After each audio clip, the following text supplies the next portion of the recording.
Test, test, test.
All right, we're going to call to order the City Council work session for Monday, May 23rd, 2022.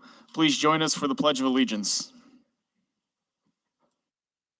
I pledge allegiance to the flag of the United States of America and to the republic for which it stands, one nation, under God, indivisible, with liberty and justice for all.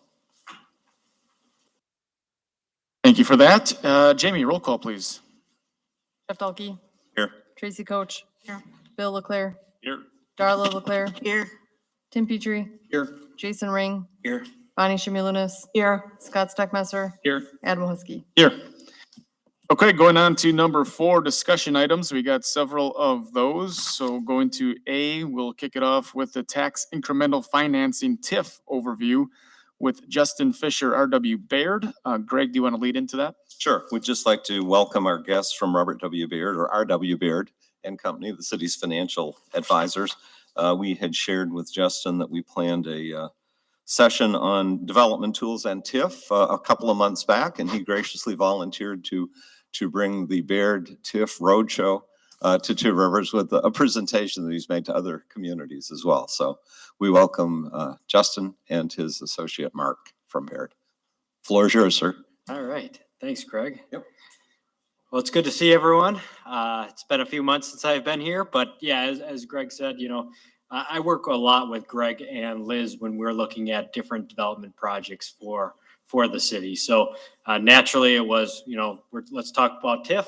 Let's bring me in to kind of educate and also be able to answer questions, because TIF is something that many of you have heard used pretty interchangeably in the news and so forth. You hear positive things, you hear negative things. So today what I want to do is just kind of give you a general overview of tax increment districts and financing and the things we look at on the financial side.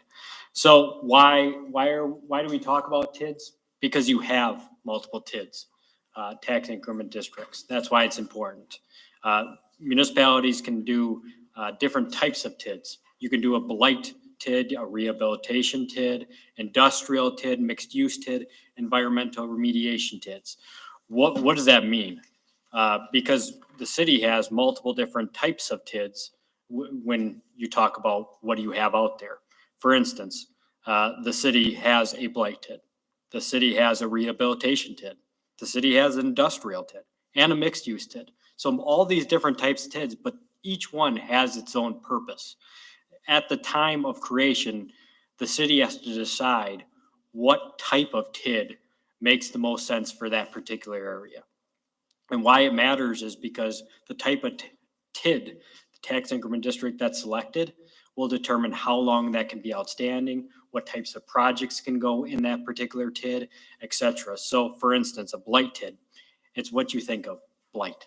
That area you could think of, say, a manufacturing facility, shut down their doors and the building's been sitting there for 15 years vacant, and the windows are blown out, everything, it looks dilapidated. That's the definition of a blight area. So that particular parcel may make sense for a blight type of development. It could be also, a bigger area where you could do, if it was an industrial area, that particular area would only give you 20 years to recoup your time frame if you created a TID. But that particular area would need to be zoned industrial.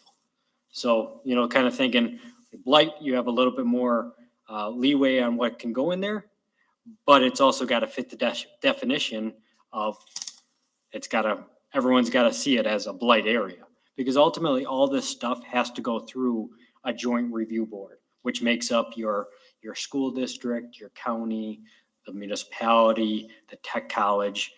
They all have to agree that, yes, that area is blight and it makes sense to do that particular area. Same thing with industrial. It's got to make sense that it's industrial. Mixed use is a little bit different. Think of this as your area where you can envision multiple different uses for that particular area. You might think it might have a residential component. Apartments might be a good one, mixed with commercial. You might be able to, see an area that makes a lot of sense. If there's a downtown area or, something like that where 50% of the land must be suitable for at least 2 of the following uses: industrial, commercial, or residential. So so they try to keep the terms pretty basic, right? Mixed use, pretty self-explanatory. Blight, self-explanatory. Industrial, pretty self-explanatory. But they each have their own purpose in how you select which one you want to do for that particular area. And that's why the city has multiple different types. Let's go into here. So the TID overview. So the other thing I wanted to show you is the city has, right now, they're on number TID number 16. They've also, the city has also closed multiple TIDs in the past. But when you look at Wisconsin in total, 1,371 active TID districts around Wisconsin. So this is a very common tool to spur economic development, because in reality, this is your most effective tool to try to spur development if you are looking to do so. So here, just, 341 blight elimination, 222 rehabilitation, 262 industrial, and 457 mixed use. Those are the most common types of TIDs that you're going to see for the reasons we talked about on the prior page, because they fit most of the uses that you would envision for that particular area. The environmental remediation one would be one where if you had a site that was, potentially contaminated. You can think of some of the, there could have been a pesticide type chemical place on that particular property, 50, 60 years ago, and maybe they weren't following the proper protocols, or maybe the protocols were just very different way back when. And now you'd have to go and, get the soil back up to certain standards, and, that would fit an environmental remediation type TID. But there's also, do you want to go down that route? Because then you have to get the DNR involved, and it's just a time consuming, potentially costly process to go down that route. So for that particular area, maybe it made more sense to do a blight. You can look at different things and ultimately get to the same results in the end. But yeah, just wanted to show here that it's a very common thing to do to try to spur development in Wisconsin. So let's kind of go to the basics here. So when you hear TIF and you hear TID, you kind of think, why is sometimes you say TIF and TID? Why isn't it just one term? TIF is actually the tax increment financing tool. So this is, if you think about it, you have a project and a developer is contemplating coming here versus, say, Manitowoc versus, another community. They may say, what type of TIF incentive would you, Two Rivers, be willing to give me to have my development come to your community? So it's a financing term when you're talking about tax increment districts and financing. The tax increment district is the boundaries actually of the district. So this is the geographic area. So you think of parcels, you're drawing a map around the different parcels. That's the actual TID. So you can say this TID was created and TIF incentives were done. That's how you can use the different terms in the same sentence.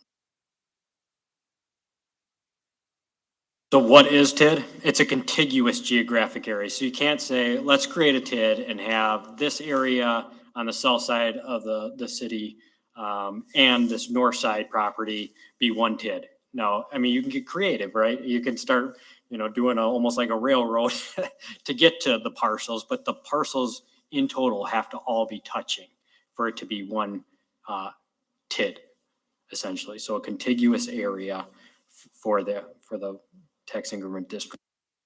Now there's like I said, the tax increment district contains the municipality, the school district, the county, the tech colleges, because they're ultimately all involved in seeing this development happen. Because if it's successful, all those taxing jurisdictions will benefit as well. So there's skin in the game for them, as well as the municipality. So that's why when a tax increment district is created, like I said, you have to have a joint review board put together that ultimately reviews the project plan, which is put together, that explains why you're doing the tax increment district, and they have to vote to say, yes, you can move forward, or no, this doesn't make sense. We've always had very good support from all of our taxing entities as far as through participation in the Joint Review Board. Is it generally true, Justin, though, that for a public school district, if they're within the state aid formula, of course, they're foregoing revenue they wouldn't otherwise get anyway without the TIF, the whole but generally they aren't injurious to school districts based on the state's funding formula, are they? Correct. Not to my knowledge. The counties sometimes are the ones that may have concerns if you're doing what we can get into technicalities here, but you can do donor districts. Which is where essentially if you had a successful tax increment district and you had a tax increment district that wasn't doing so well, that successful one could donate to the one that is unsuccessful, ultimately keeping that successful one open for a longer period of time. That's where you potentially are going to see one of the taxing jurisdictions have a concern. They don't feel like it's necessary. Thank you. But why? Are you going to explain what successful is and unsuccessful? Will that be coming up? We can talk about that. Okay. Yeah, absolutely. That's a good question though. Yes, we will touch on that. So why create a tax increment district on page 5? You have to do the but-for test. That's the question you always have to ask yourself if you're creating a tax increment district is, okay, we think this property is ripe for development, but it's been sitting there for 10 years. Why hasn't anyone developed on it? It's perfect and may be perfect, but why hasn't a developer jumped on it? So would creating a tax increment district help spur a development to happen on that particular parcel or area? And if you can confidently say, yes, we do need that parcel's been sitting there way too long. We don't understand why it's not being developed. It should hit the but-for test because we need something to help spur getting that area going. So it's share costs among the municipality, school district, tech college, county. And then ultimately, as the tax increment district is created, it's going to freeze the value of that particular area that you're creating. So that value will be frozen and any new value ultimately will help generate revenues that'll pay for project costs. So we'll get into that in more detail. But once all the project costs are essentially recouped of what you expected from that particular area, that's when you look at closing your tax increment district. Let's get into the important terms because this is where understanding tax increment districts is really the key. So you have, like I said, the base value. So your total full market value of all property within a TID when the TID is created. So think of a parcel in your head where, you think that area is ripe for development. That may have, say, a value of that area. Let's hypothetically put that at $1 million. That's frozen. The TID is created. $1 million, that's your base. Then all of a sudden, the current full value market of the property within the TID of the current year. So let's say 5 years go by. Remember that $1 million was frozen. Now the value of that particular property is worth $11 million because multiple, apartment complex or something went up on that particular property. So now it's valued at $11 million.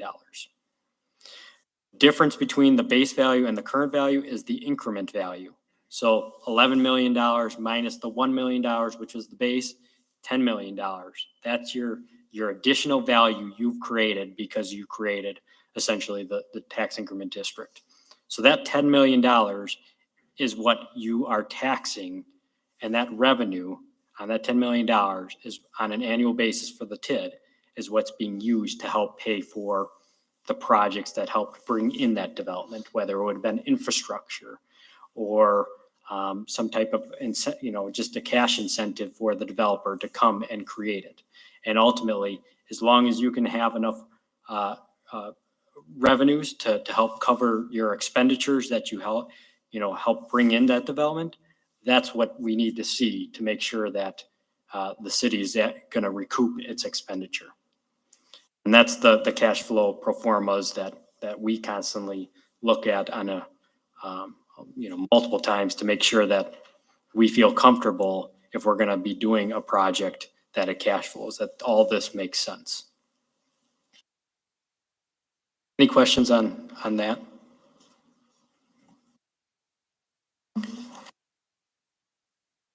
So again, how is a TIF funded? You have to agree on the but-for test to start things out. Then the JRB agrees a TID is needed to grow that area.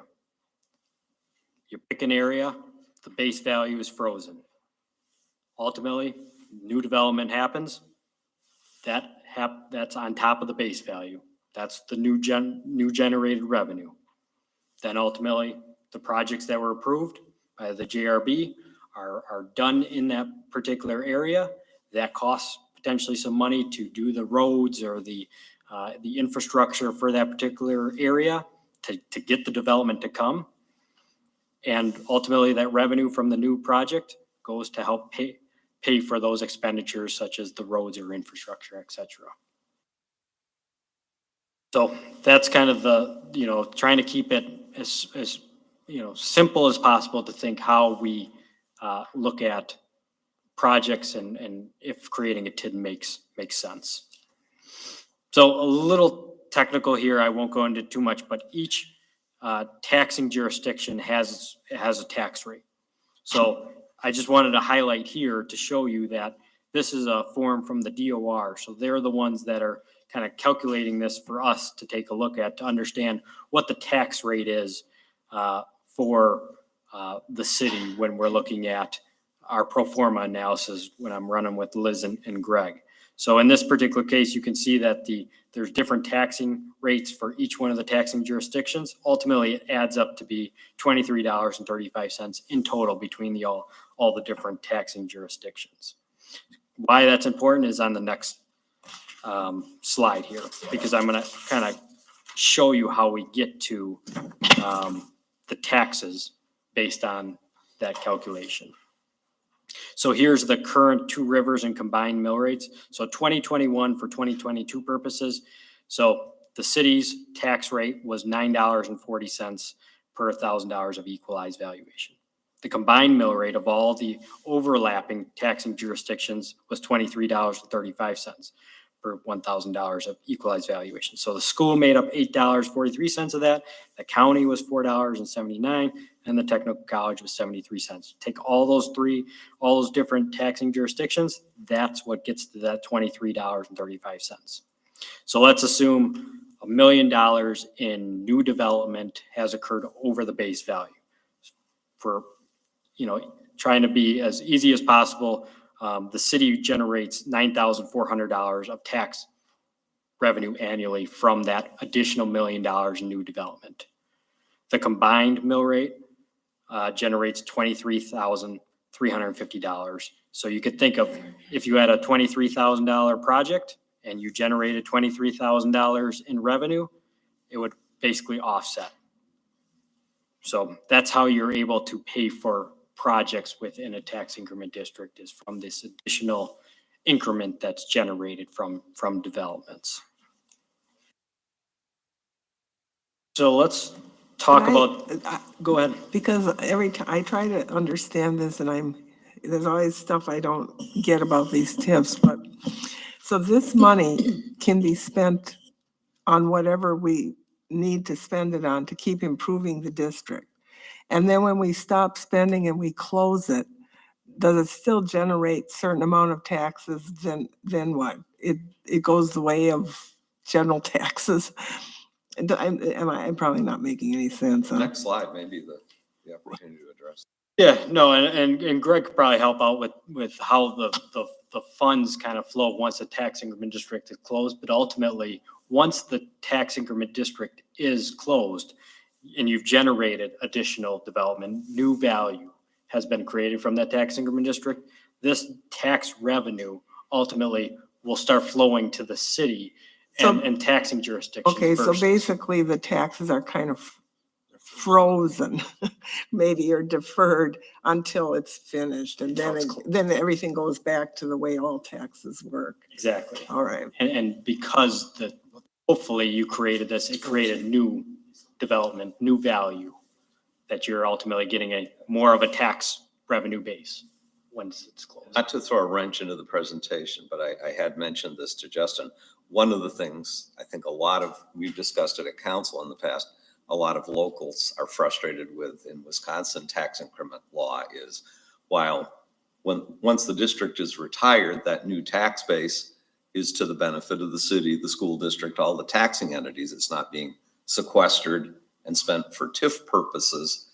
Our levy limits that apply, now help me out on this, Justin, at least to the city, to all of the taxing entities. Yeah, city, that's it. Pretty much it. Right? Yeah. I mean, that's where it gets a little creepy because we are able to increase our city tax levy, the amount of dollars of city taxes that are levied for operations, not for debt service, but our operating levy by a percentage equal to the percent of net new construction. And you'd like to think, let's say you just retired a TIF that had been earmarking 20 million, the revenues from $20 million worth of new value for TIF eligible activities. Wisconsin's levy limits law says, well, when you retire a TIF district city, only half of that lift counts toward the levy limit. So a development that creates $20 million in new tax base, if you hadn't used TIF, would add $20 million times whatever our rate is. When we've used a TIF and foregone the revenue for 20, the effectively lift cut in half as because of our levy limit law. Not to beat taxing provision in the law. Where does the other half go? The other half effectively goes for tax relief because I guess our tax base still grew. And we can say our equalized value is up by 20 million, but the city can only increase the operating levy that we use to pay for police, fire, parks, those sorts of things by half of the amount derived. Probably through an inside baseball thing, but it's a really frustrating aspect of the TIF law. Yeah, and the nice thing is if you do have a successful tax increment district and you've able to get all this tax revenue and you've exceeded what your project expenditures are, once you close that tax increment district, if you have surplus money in that, it will go to the city, it will go back to the taxing jurisdictions for kind of a one-time lump sum of money, which could be used for a variety of different purposes. But it's very important to, and that's why, when you hear about these successful tax increment districts, which we'll hit on, some of them can really turn a community around because could be a substantial amount of money if it's very successful. So this slide shows an example TID life cycle. So it's not, you create a TID, tax increment district, and you're going to just start seeing instant development, instant tax revenue from that particular tax increment district. There definitely is kind of that initial ramp up phase because ultimately, one, you've now created the tax increment district. The developers that are looking at all over the state of where they want their next big development to happen need to know that you have this in place. Then they'll start doing their own analysis which is, they're a business too, to make sure it makes sense for them. And that's when, it takes a fair amount of time before they ultimately pull the trigger. And there's a lot of cash flow pro formas that go in between, that and an actual development occurring. So there's, it can take a couple of years for the development to really start. But once you start seeing that development in that area, that sometimes triggers other developments to start coming in. And it's really cool when you kind of got that first catalyst development and then you see the next parcel right next to it, get swooped up, and then the next one gets swooped up. And pretty soon, that's when it gets to be pretty fun to see, you're able to then choose which developments, make the most sense for that particular area because it's also not a very high demand because the next developer sees a pretty good opportunity to to get in with these other developments that are going on. So that can be, a rapid growth period, ideally, to get there.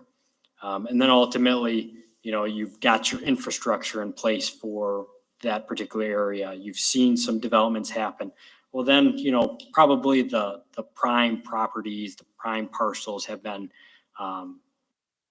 bought and developed on by the developers. So then you start to see that mature growth kind of period. And that's where you're really just trying to take in your tax revenue, pay off your expenditures as fast as possible, and ultimately get to a point where you can close the tax increment district and release the money back to the taxing jurisdictions and close the TID.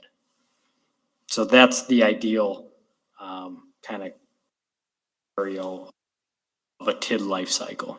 So it's a patient process, but ultimately the goal is to expand your tax base, get more amenities in your community, not have the taxpayer fund these things, have the tax revenues from these developments be able to fund these type of projects and so forth, and ultimately improve your.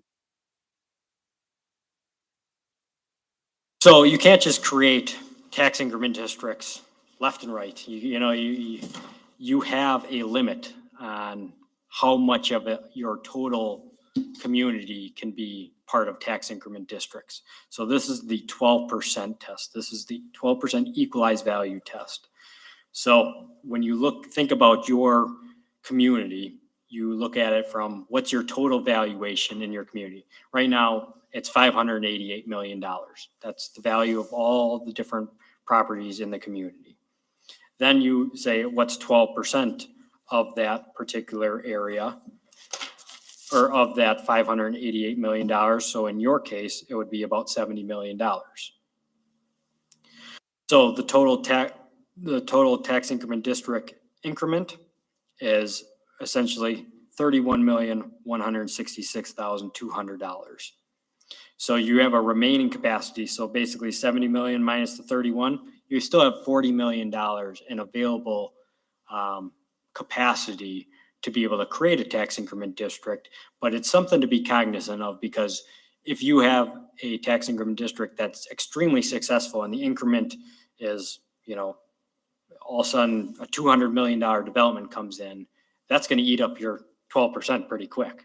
And you're going to be locked out from creating a new tax increment district for a period of time until you potentially close other tax increment districts. So it's something to always be mindful of. But the city right now is at 5.29%.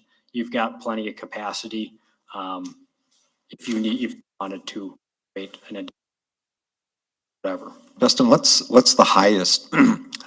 We've seen some communities for all the right reasons that did TIFs. The TIFs took off. Communities like Ashwaubenon come to mind with all the development that happened around Bay Park Square, say 20 years ago when remember malls? when malls and strip centers, but without citing a municipality per se, what's the highest you've seen as far as a percentage? If you 20 plus percent, and you could think of some areas where they've been big parcels of big things of land in a community, and a community it was say $400 million, and there's a community I'm thinking of in the Appleton area, for instance, and they have it was a former mill site, and the former mill site was essentially, the community said it's blight. We're sick of looking at this area. We need to take matters in our own hands because no development's happening. They ended up investing a lot into that area to demolish it, get all cleaned up and so forth. Well, over the last 5 years, that area went from a value of like $6 million to over $250 million. So, and that was over like a 5-year-ish period. So that's grown so fast in that particular area where, $400 or $500 million community now just added, 50%. That can happen. That's rare. But yeah, there are definitely some areas that have boomed. And that area was not, that particular community was not seeing any type of development for many, many years. But they took matters into their own hands and got the area, invested heavily in the area and took a chance. Ultimately, they took a chance. It was a risk because the real estate market could have, we could have saw 08, 09, 10 type situation. They did this in 2017. There was, still a lot of speculation at that particular time what was going to happen. Fortunately for them, they got that one development to happen, and then all of a sudden, all these different ancillary developments came in, and it's been a pretty cool project to work on with them. So let's talk financing options. So these are things that the developer ultimately is going to come to the city and say, you want my $10 million investment? What are you going to do for me? And that's where we have to balance, ultimately, what's the best thing for the community? Does that development make sense financially? And, how do we get to that middle ground where it makes sense for them, but it makes sense for the city? So ultimately, everyone comes out positive in the end, because that's ultimately what you're trying to get to, is making sure that the city's not on the low end, and if the developer's on the low end, they're going to leave. They're going to pick a different community. So how do we marry the two needs of both? And so they may come to the city and say, we want to do this $10 million development, but we want you to do the infrastructure for that particular area, because we just don't want to be responsible for that. You have, more control over what goes on, et cetera. So we want you to put in $1 million worth of infrastructure for that particular area. Okay, so that's part of the equation. They want $1 million in infrastructure. Then they may say, well, we want also, if we're going to do a $10 million development, we want $1 million as pay as you go. Pay as you go is much better than upfront, because ultimately upfront is the city giving money upfront for the development. You're putting in the infrastructure, you're paying for it, ultimately hoping that the development happens as planned. But there's always that risk of you put in that infrastructure, we see a recession or something like that, and the developer says, I get it. We have a developer agreement. I'm going bankrupt. I can't do this. There's risk. There's always going to be risk with any type of development. So you have to, think about that. How, what's the history of the developer? Are they well known? Do you have a history with them here in the city, et cetera? That's kind of, the vetting that you have to do with developers. But the pay-as-you-go is a different type of financing mechanism where they're putting the money kind of upfront to do the projects. But in return, you're essentially giving them a tax reimbursement, assuming they hit certain valuation targets that is guaranteed. So if they say, we're going to do a $10 million project, if they don't hit $10 million in new valuation, because that building never went up, they're not getting the tax reimbursement. If they hit that $10 million, well, then they're generating tax revenue. They will get a certain amount of that money back until they get, say, $1 million if you gave them. So it puts more skin in the game for them, but it's nice to say, yeah, we're just going to always do pay-go. That's not reality. Developers are going to try to want, upfront, and there's going to be communities that are going to offer them upfront. So figuring out what that balance is to make sure you get that development to come to Two Rivers versus a Schwabenon. You got to be competitive. You got to be competitive in what makes most sense for your community. You got to look at each development and say, yes, that makes sense for our community, or no, that's not what we envision for that particular. It doesn't make financial sense. It needs to make financial sense in the end too.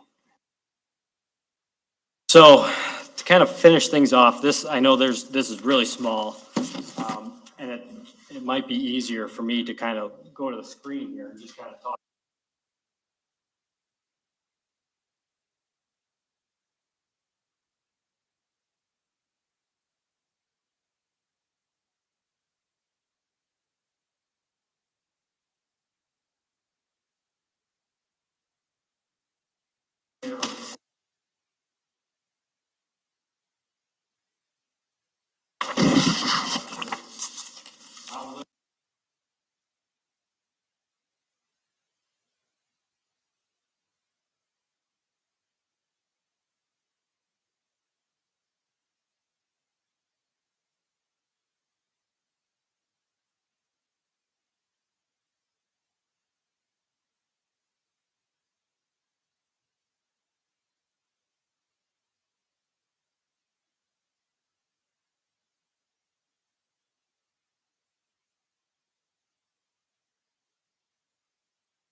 That's what we know.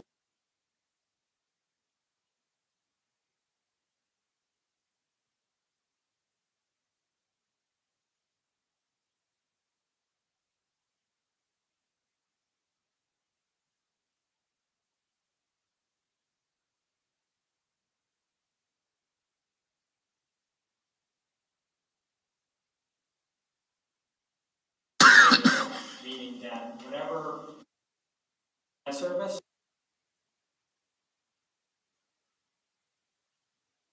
dollars up to 9.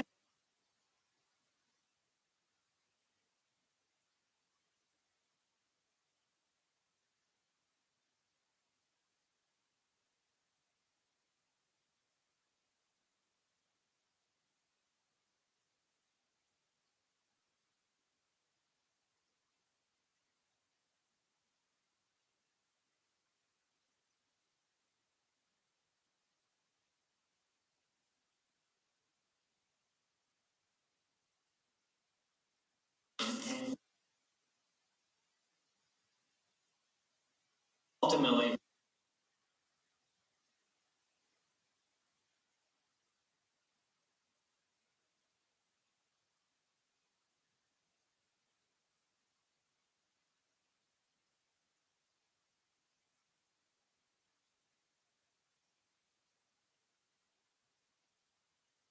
so does this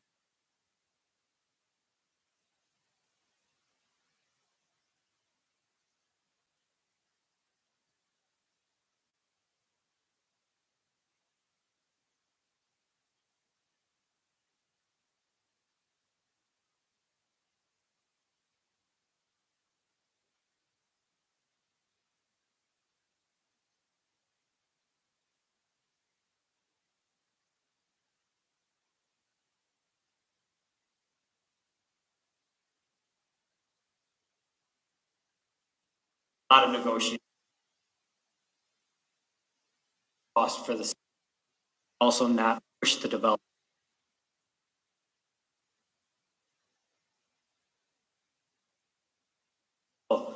This is the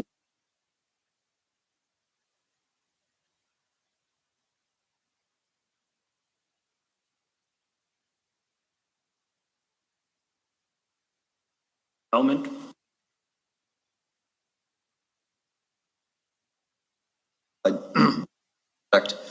Especially upfront funding involved. The key considerations are the pro forma that Baird provides for us and the strength of the development agreement.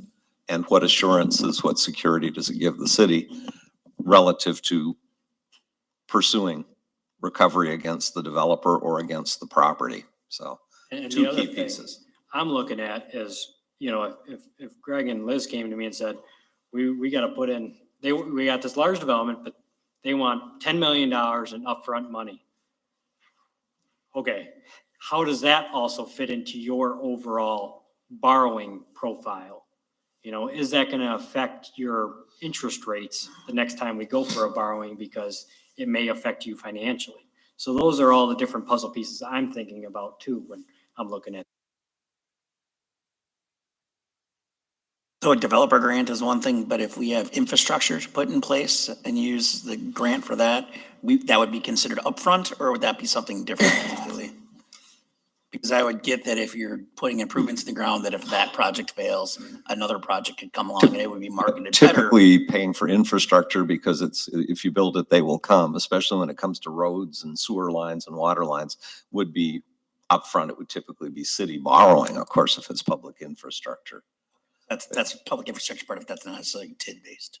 It most definitely is a TID eligible activity. Okay. Yeah, and early on, I go back so long working with TID in Michigan when it first came out, it was much more of a focus on just infrastructure. And the law, I think in most states, Wisconsin included, has evolved to include developer grants, assuming you feel comfortable that it meets the but-for test. Yeah, so both.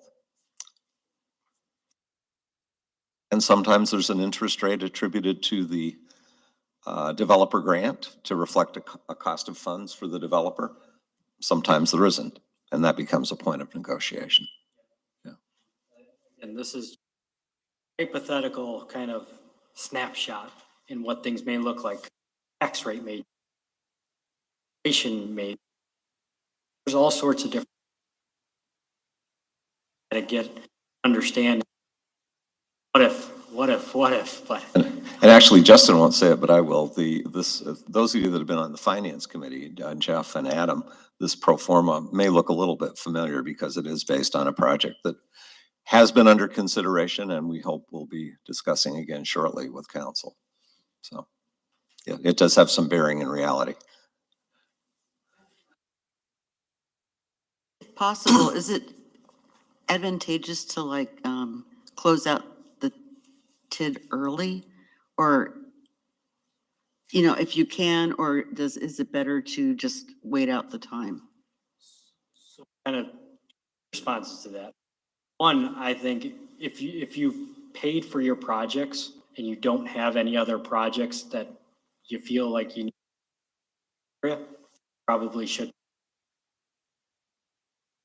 If there are other projects that you could get a road done, that you wouldn't necessarily do other kind of borrowing package, because it's in the tax increment district, and you've got the revenues coming in to be able to support that. It may make sense to open and be able to,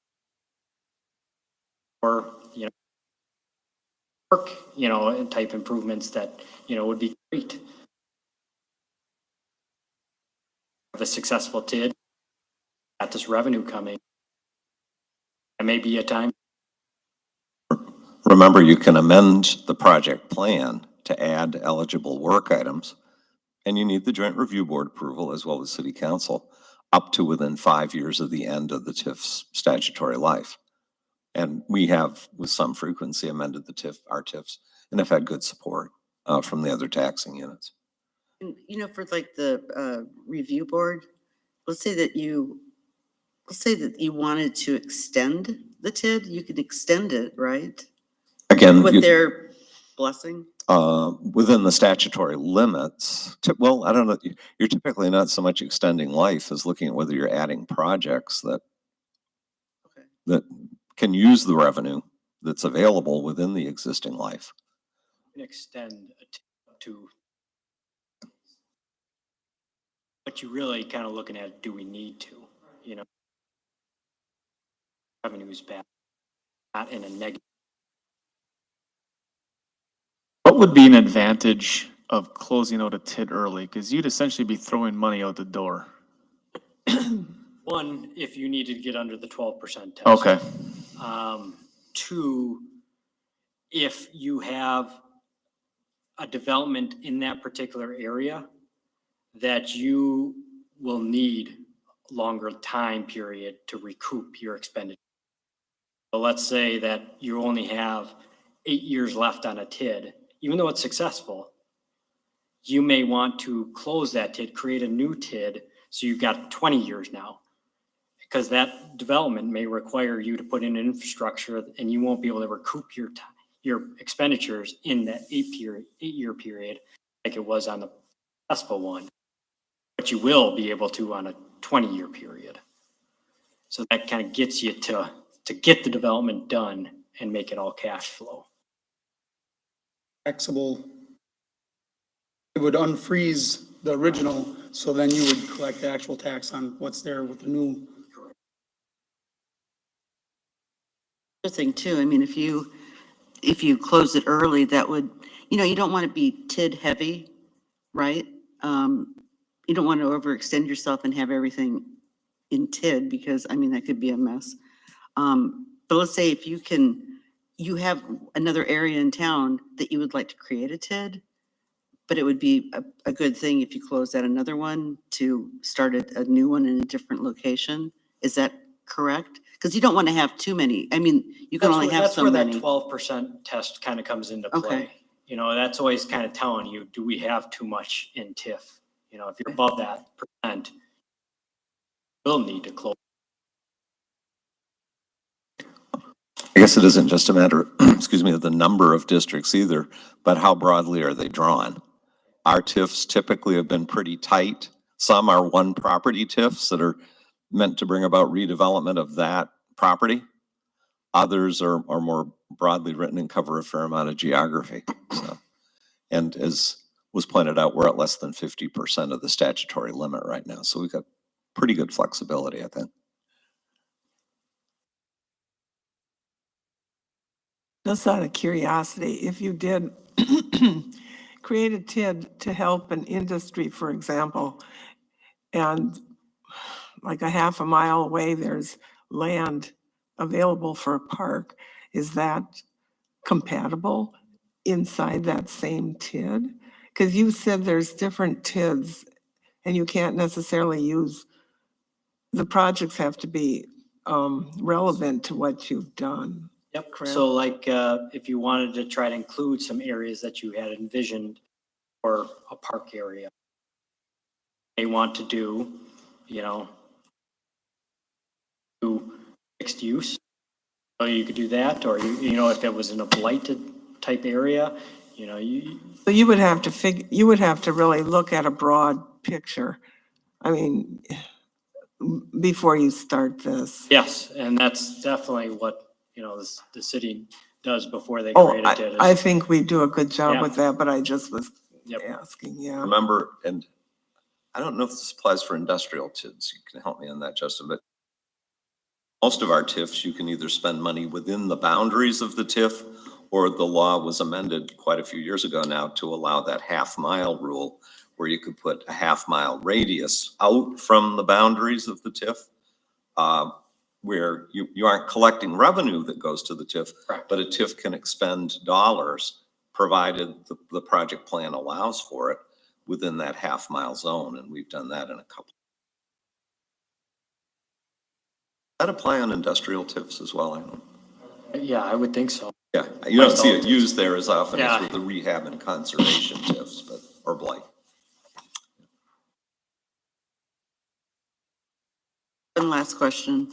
Let's say that you have a TID and it is industrial, but you want to go that extra half mile outside of the boundary because you have another project, but it's residential. You have to amend your original TIF so it's like mixed, or because it's industrial, you can't do that because Yeah, the you other wouldn't be thing's able to put residential. that in the project plan to help Okay. a residential development. Probably would need to. So if you have like an industrial TID and there's going to be another location which could benefit from that and it's industrial, that's when you can just go ahead and easily go past the boundary? Yeah, Okay. and really, it's all in the project plan, as long as you put those projects that you can process, how to do that.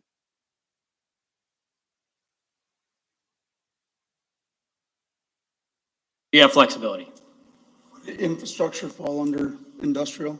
like for water, Yes. sewer and stuff. So you could get that out and then since that's there, then they could build a residential there and it still wouldn't cross boundaries. Yeah, it's just, would that be the best way to go about it? Because you won't be able to recoup expenditure if you wanted to. For But instance, you'll be able to collect the tax money right away.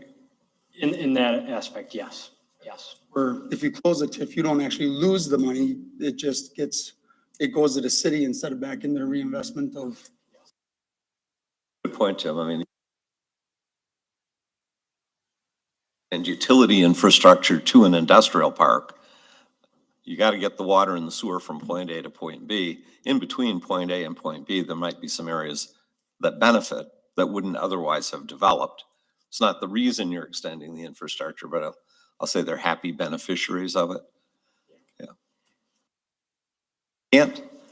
Can't specifically use TIF for newly platted residential, can you, for raw land development, like a subdivision?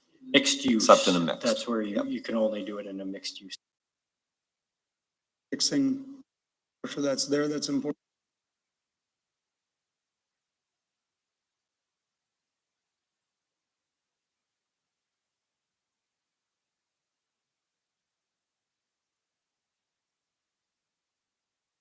Right? No other questions? All right. Just to put it out, really it's the most powerful economic development tool that Wisconsin have. Just about everything we do, the extent that this tool is available and can be used, Madison, statutory. There are always forces looking to broaden and, let's say, liberalize how you can use TIF. There are also forces at work saying, for the right reasons, and on both sides, saying, well, we think maybe it ought to be trimmed back in these areas. And those are worth watching. And that's where the League of Municipalities notably does a pretty good job of keeping us on top of those things. Because the real exciting stuff in Madison usually happens in the middle of the night, at the last minute, at budget time, or at the tail end of a legislative session. So, thank you, gentlemen. Thank you. Thank you very much.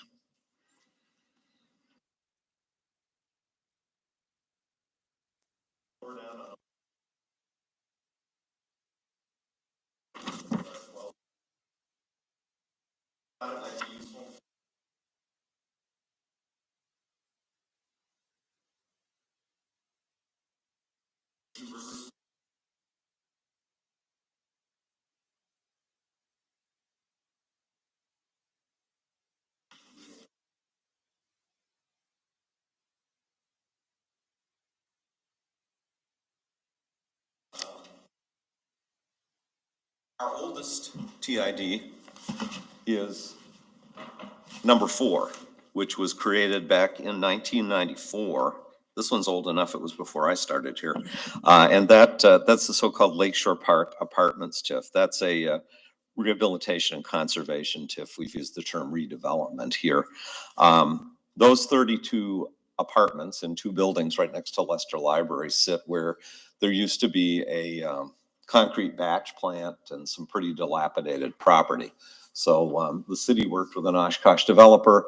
TID 4 provided financial incentives there. First paragraph, there's $350,000 related to demolition, site clearance, street improvements, utilities, and admin costs.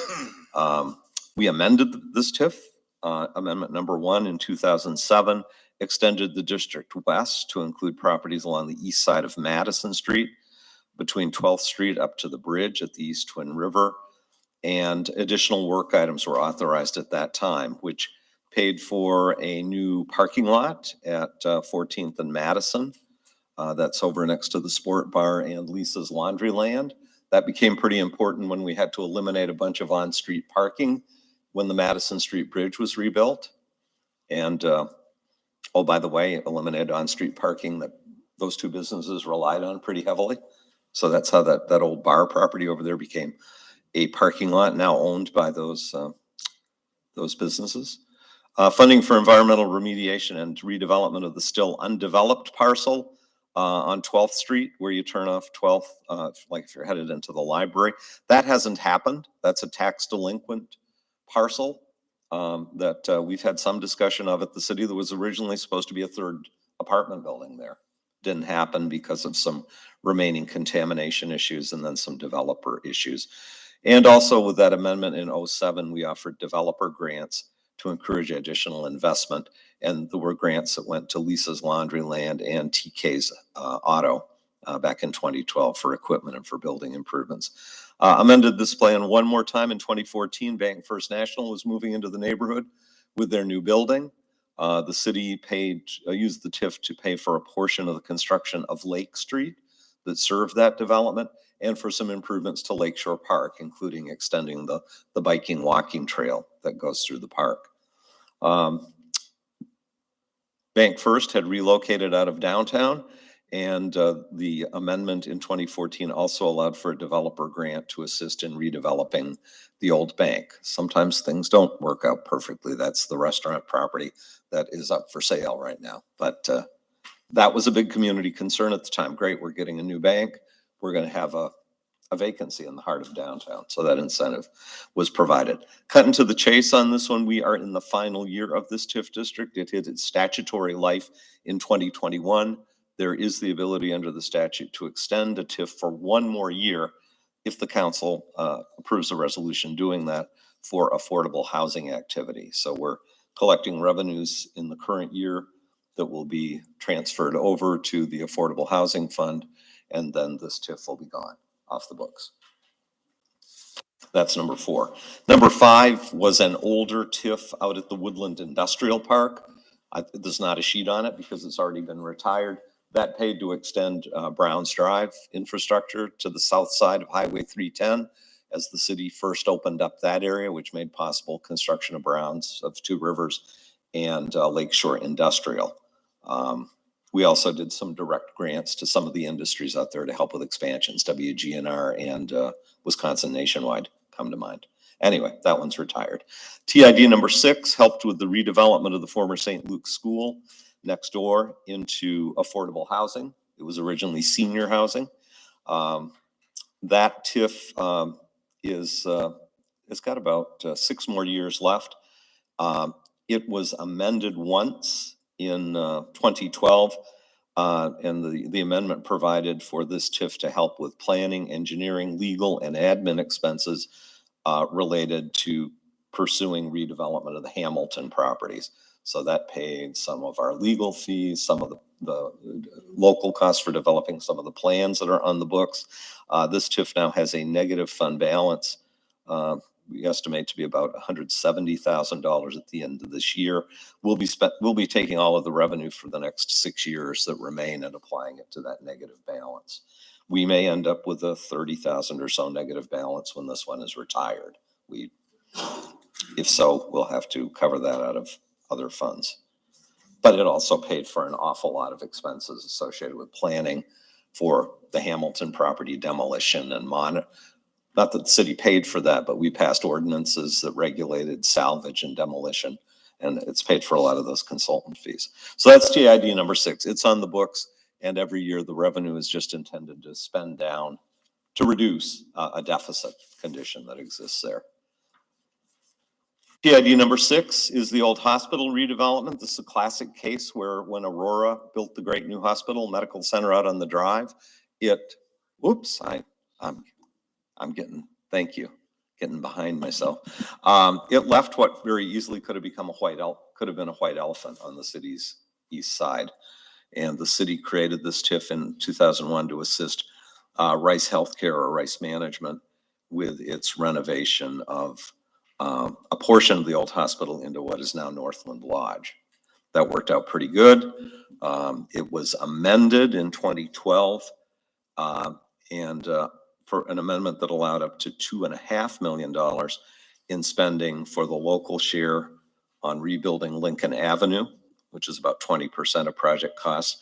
The entire cost of replacing all city utilities under Lincoln, so the water and sewer mains under Lincoln, which the city borrowed through the Clean Water and Safe Drinking Water funds, that debt's being paid off through TID 7.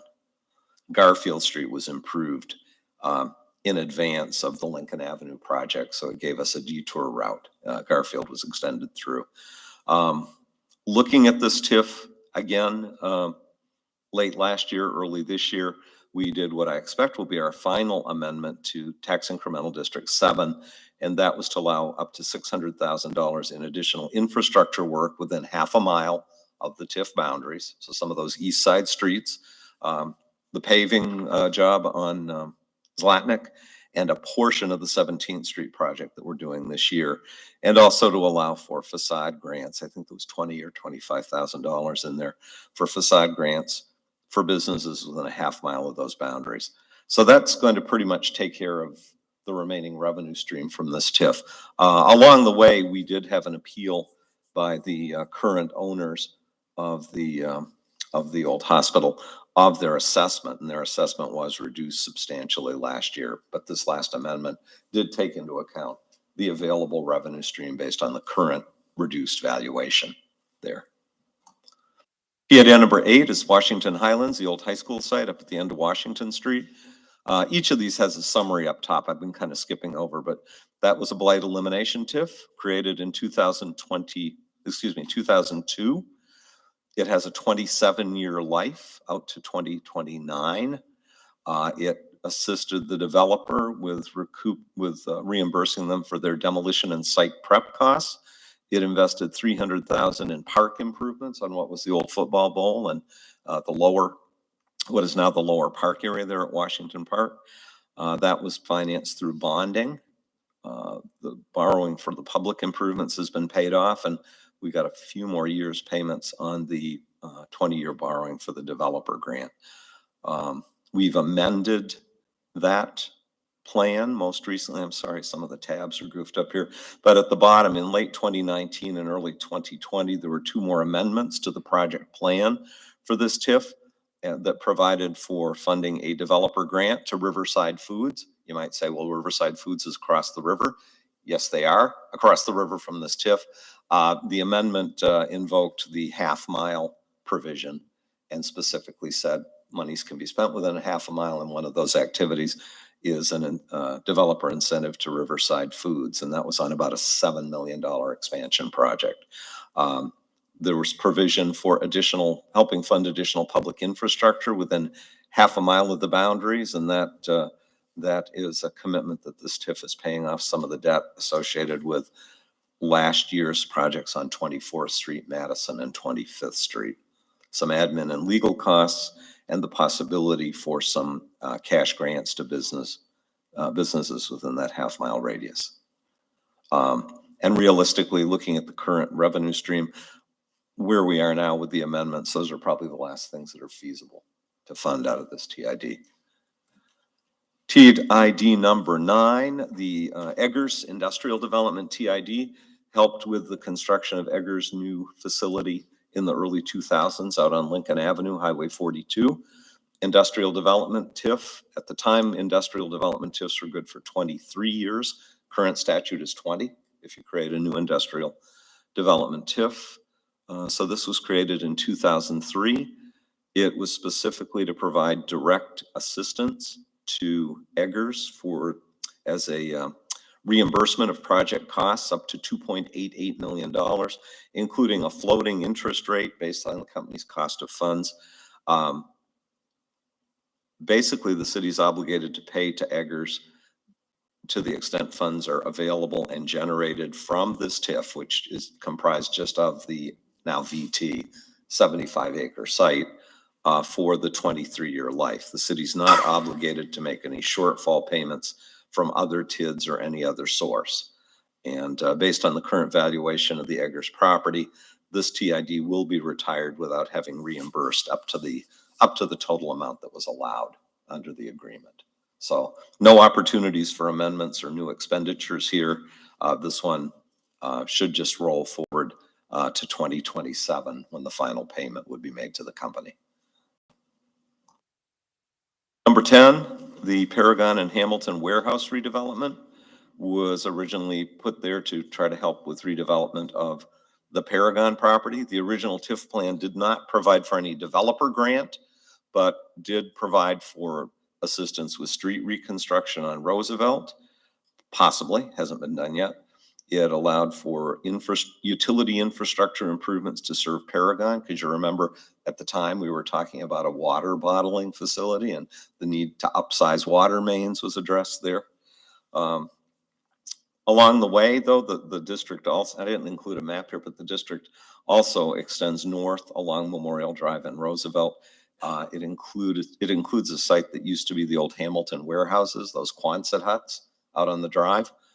This project, this TIF did assist with Holy Families redevelopment on that site for their lakefront campus, including the construction of Lakefront Way, the new public street that connects out to the drive. You might say, well, wait a minute, Holy Families tax exempt, which the clinic did end up ultimately being tax exempt, but we also have a development agreement with HFM that provides, at least during the life of the TIF, for a payment in lieu of taxes that helps the city pay off some of those obligations. Also, along the way, we were approached by the owners of the,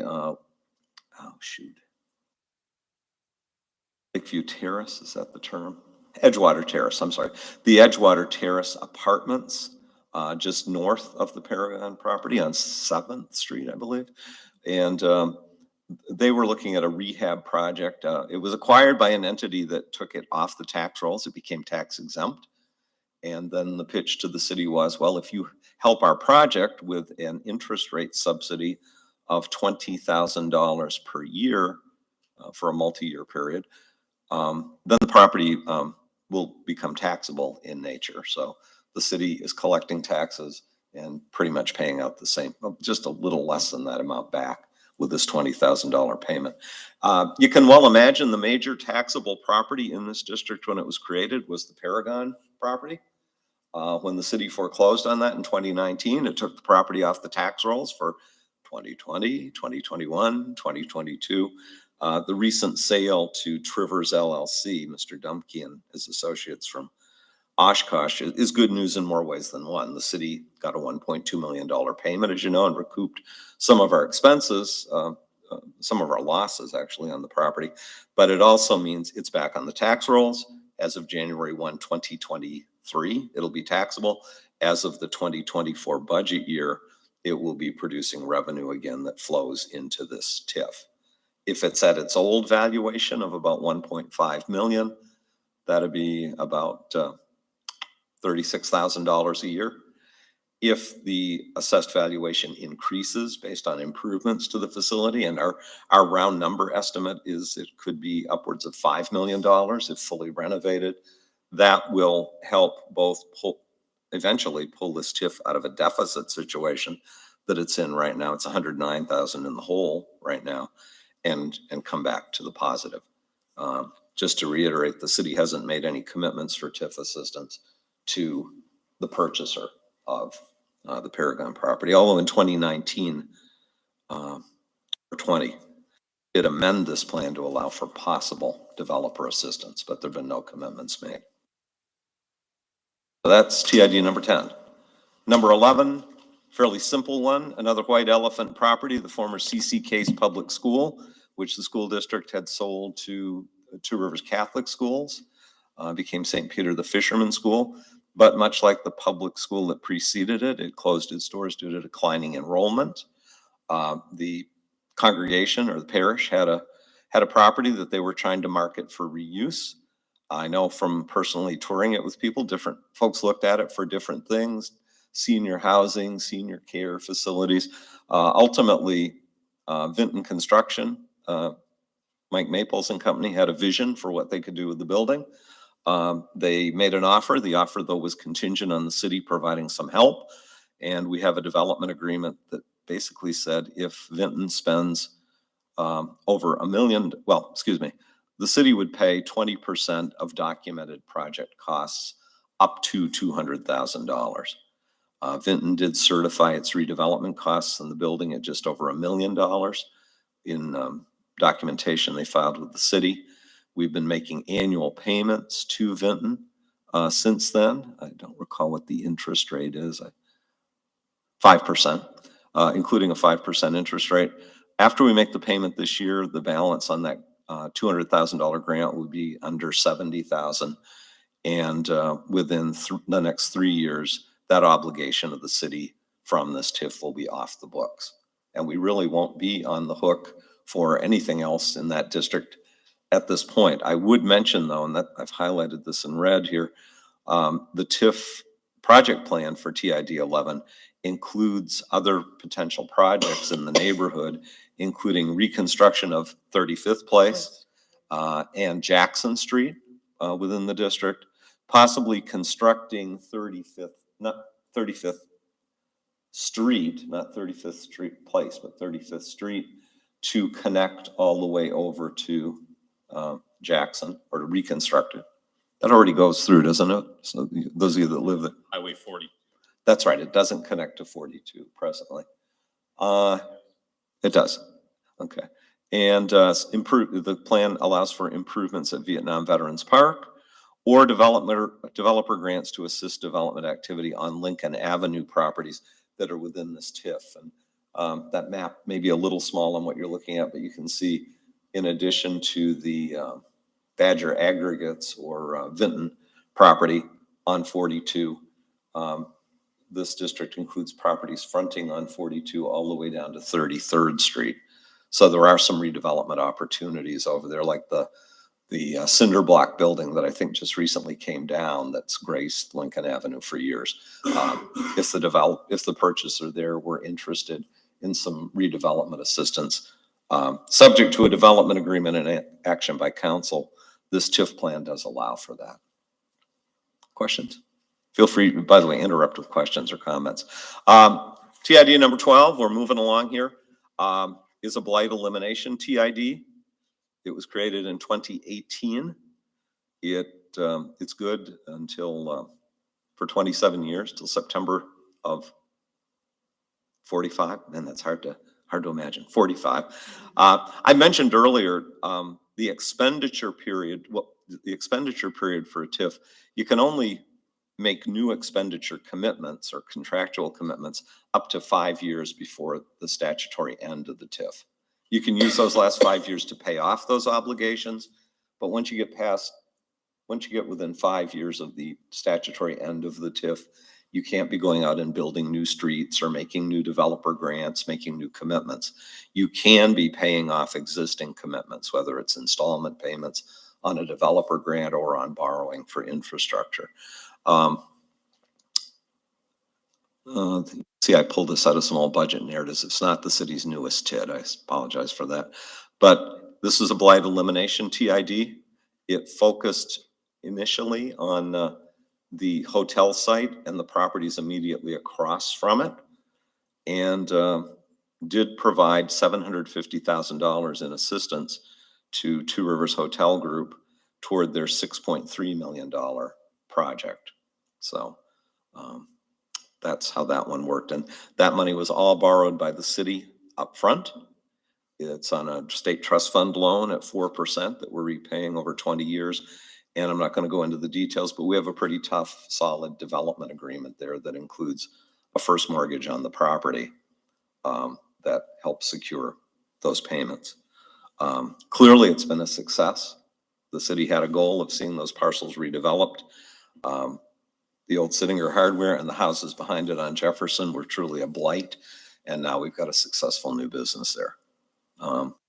There was a subsequent amendment to this plan in 2021 to extend its boundaries south along Washington Street. You see, we pick up the building where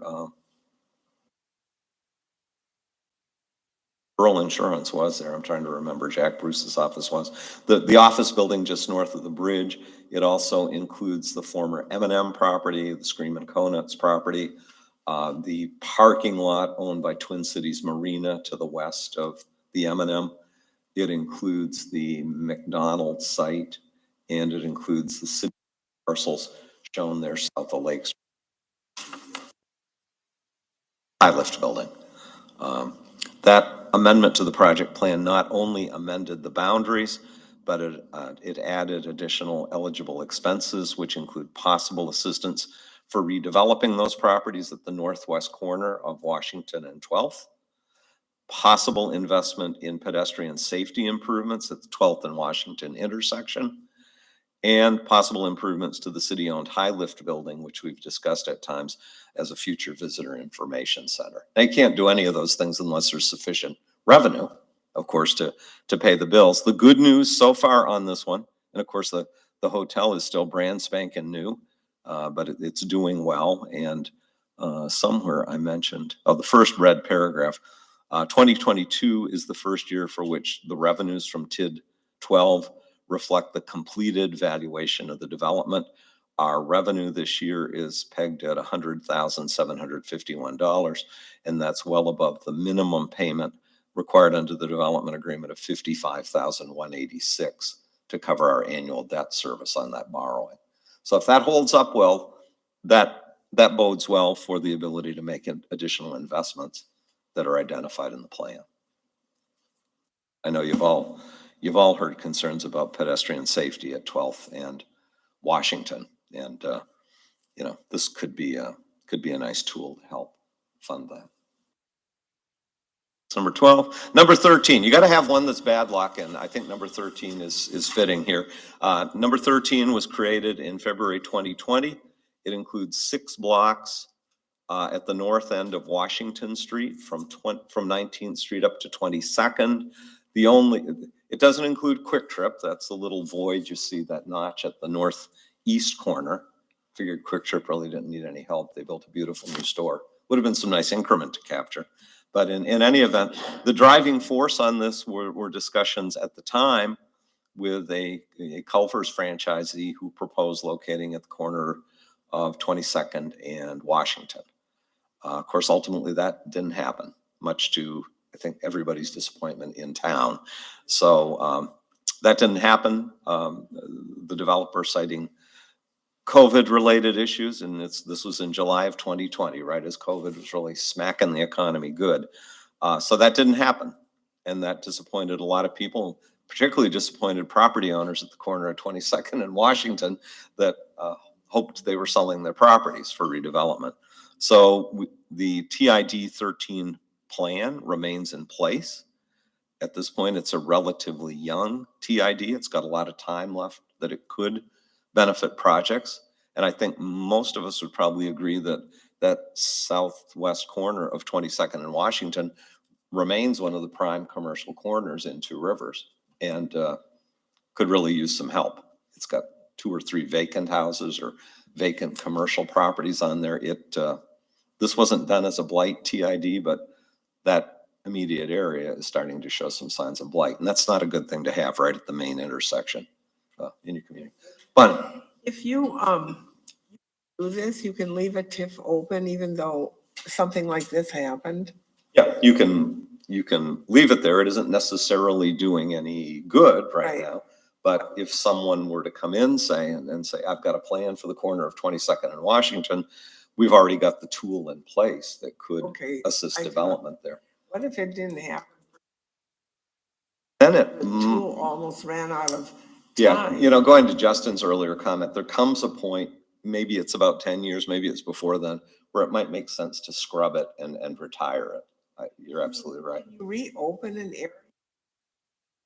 Yes. For example, our new Woodland Industrial Park TID number 14 pretty much overlaps the old TID number 5 that we retired. Yeah. So We're up to $250,000 in the. we still are, and I'd have to go look. That may have been an incremental bump on some property there. I'm sorry, I don't know what drove that, Jason. Okay, now we're really simple. These are the newest TIFs. We created 3 of them in 2021. The first one is number 14 out at the Woodland Industrial Park. That's got a 20-year life. So that is wrong. Actually, those numbers for new expenditures, mandatory termination, I need to back off. I'm sorry, but basically. It covers most of the existing parks. That's why you've got an existing value of $6.6 million. It was created to encourage and assist with further development at the industrial park, and the plan as approved includes allowances for spending on street and utility infrastructure, as well as possible direct grants to assist with business development. And as you're all aware, I think the first project funded out of this TID 14 was a developer grant to Ian Slager's company, All Energy Management, in the amount of up to $250,000. That grant is structured as 100% pay-as-you-go, and it's not even predicated on revenue from the entire district.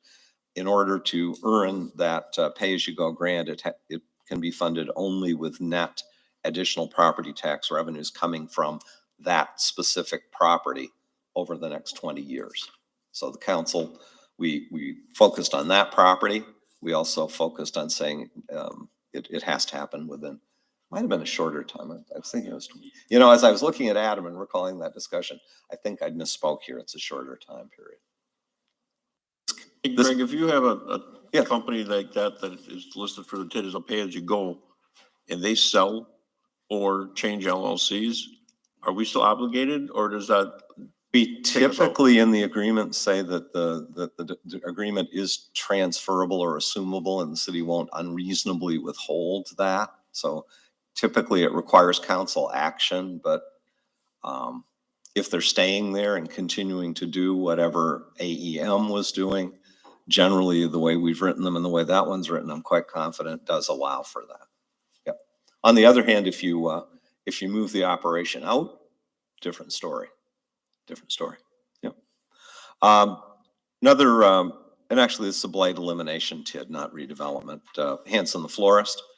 This covers the roughly 4.5 acres that's developable out of the remainder of the Hanson site. There's a lot of wooded wetland, as most of you know, behind what's buildable there. It was created by council action on July 19 of last year. Again, to hopefully assist with development there. We've been engaged in discussions with a private developer about putting 45 units of market rate apartment housing there. That things have extended out longer than we had hoped, and we may have an update in closed session at the next meeting. But this TIF is in place, and the council had pretty well, the old council, I should say, had pretty well worked through an acceptable funding arrangement. Again, half upfront grant, half pay as you go, but we'll see. We've not been back with the final development agreement yet. Finally, the Eggers East TIF, which is, again, my mistake, a Blight Elimination TIF. That is for the roughly 2.5 acres of the old Eggers site down here in the East Twin that is owned by the city. The city is just pretty much wrapped up building a stormwater pond there that serves a big chunk of the downtown. Hopefully it will assist with redevelopment. There's a little over 2 acres left for sale and redevelopment. I mentioned earlier, Personnel and Finances had some discussions with a developer interested in that property, and I expect we'll be talking more about that at the June 6 meeting in closed session. But this TIF, again, is on the books. The project plan does allow for a direct grant, if approved by the council, to assist with redevelopment of this site, and also for possibly some neighborhood infrastructure improvements. And that TIF's boundaries just extend a little beyond that Eggers property to include the warehouse building that's shown just inland of the development parcel, and a little bit on the north side of 19th Street. 19th. Those are our existing TIFs, and I was really glad that my calculation from late this afternoon jibed with what Justin had to say from Baird. We talked about the 12% statutory limit. You can't be creating any new TIFs or amending any existing TIF project plans if you're over 12% of total equalized value for the city tied up in TIF increments. The sum total is shown there. Out of 588 million, just over 31 million in TIF increment, or 5.29%. So you want to be smart about watching that limit. I would argue, again, we've been pretty conservative in our use of TIFs. We've tailored them in some cases to the extent of even being single property districts, and Two Rivers has been pretty responsible in using them. Jason. So one question I'm looking at, do we have to have it set up before we can put a development agreement with a developer or project? Because we have the Hanson TIF and the Culver's TIF, that if the Hanson project falls through, there's a TIF there, but no project to go forward. Culver's similar. Is that common that we have to set that up first, or can we make that conditional that we start the TIF the day that agreement is starts, so that it keeps us from having this? Yeah, incurring the staff costs, the legal costs. The answer is yes, we can do that. What makes it tough is the statutory provisions that are tied to creation of a TIF. It's easily 60 to 90, more like 90 days to take it from the council initially saying move forward with a TIF to having the necessary public hearing, 2 meetings of the joint review board with proper notice. So that's what makes it tough. But what you described is possible. Okay, I was just new to this. I was curious if that's a common thing, or if there's a way we can protect against having. It's frustrating when things fall down, but like with the case of, and hopefully we see development on both the Hanson property and Edgar's East down here, were both identified as priority redevelopment sites in our 2010 comp plan. I guess that's the other point I'd make here, and then I'll sit down because it's gone on long enough. Most of our TIFs, with the exception of the industrial park, have been redevelopment. That's the nature of the beast in Two Rivers. Our big challenges are redevelopment, and that's what it's gone for. Some cases, like was pointed out, tax exempt properties, an old church school, an old school, an old hospital, and those all went from 0 to whatever the increment is overnight. That makes your pro forma work a lot better too, because it's not too speculative. So the other one is we typically don't use that for sites that need the environmental remediation. So we've had the 2 gas stations have never been discussed for that, but we have good things moving on those right now. So that's right. Maybe not. And a thing, I didn't point it out here, but actually the last amendment to the old high school TIF district did allow for possibly spending some money to assist with redevelopment of the gas station at 2023. We ended up not using that, and that's moving forward now, basically with the $10,000 sale price. And I expect they may very well be doing a facade grant application, but we have not applied TIF. And Elizabeth and I could both do a deeper dive on it, but sometimes even if it's an environmental issue that's being addressed, you might be better off using a blight elimination or neighborhood conservation TIF, because they cut a little wider swath as far as allowable activities. And I think Justin touched on that a little bit when he spoke to. We rely heavily on Baird, usually before a draft TIF plan comes in front of the council, plan commission, or joint review board. There's been several back and forths with Baird. And then the other piece of it, of course, is the development agreement. And typically we've relied on Quarles and Brady as well as Jack Bruce to work those out. Thanks for your patience. I'll clean this up a little bit because there were some typos in there and redistribute it to you guys. So that is that. And I'll go out to your home screen. The other things we have listed on the agenda. The other things we Did you mute yourself? Did you mute yourself? Unmute yourself. You're good. I think I did. Thank you. Thank you. The other things we had listed, and we won't spend as much time on these, but as far as city economic development tools, we do have a city economic development fund, Fund 290. That's our economic development loan fund primarily. Right now that has got, thank goodness, with the sale of the Paragon building, it's got a cash balance of just over $1.25 million. We have an outstanding loan to Riverside Foods that has about $120,000 outstanding balance. I don't recall, Elizabeth, if we have any other outstanding loans currently. Okay. And we should be making the actual loan shortly to AEM, Ian Slager's company, that we mentioned. That has been authorized. Where did the money come from that capitalized that fund? It came from community development block grants that the city got way back in the 1980s. There was a $500,000 grant that went to Edgar's. This again, like I think 1983, when Edgar's purchased and renovated a former Miro building that is now, we now refer to as Edgar's West, but is actually owned by Steve Shenian and is on the property that's proposed for redevelopment over there. That was a $500,000 grant to the city that was loaned to Edgar's. When the loan was repaid, the city was able to keep that money to capitalize a revolving loan fund. Then when Paragon had the management buyout, again in the 80s, there was a $750,000 community development block grant to the city, loaned to the new group. I don't think they had to pay it back off over its full term because they sold it again to our friends from England that then, well, you know the rest of the story. But that loan was repaid in full, and that $750,000 went into the revolving fund as well.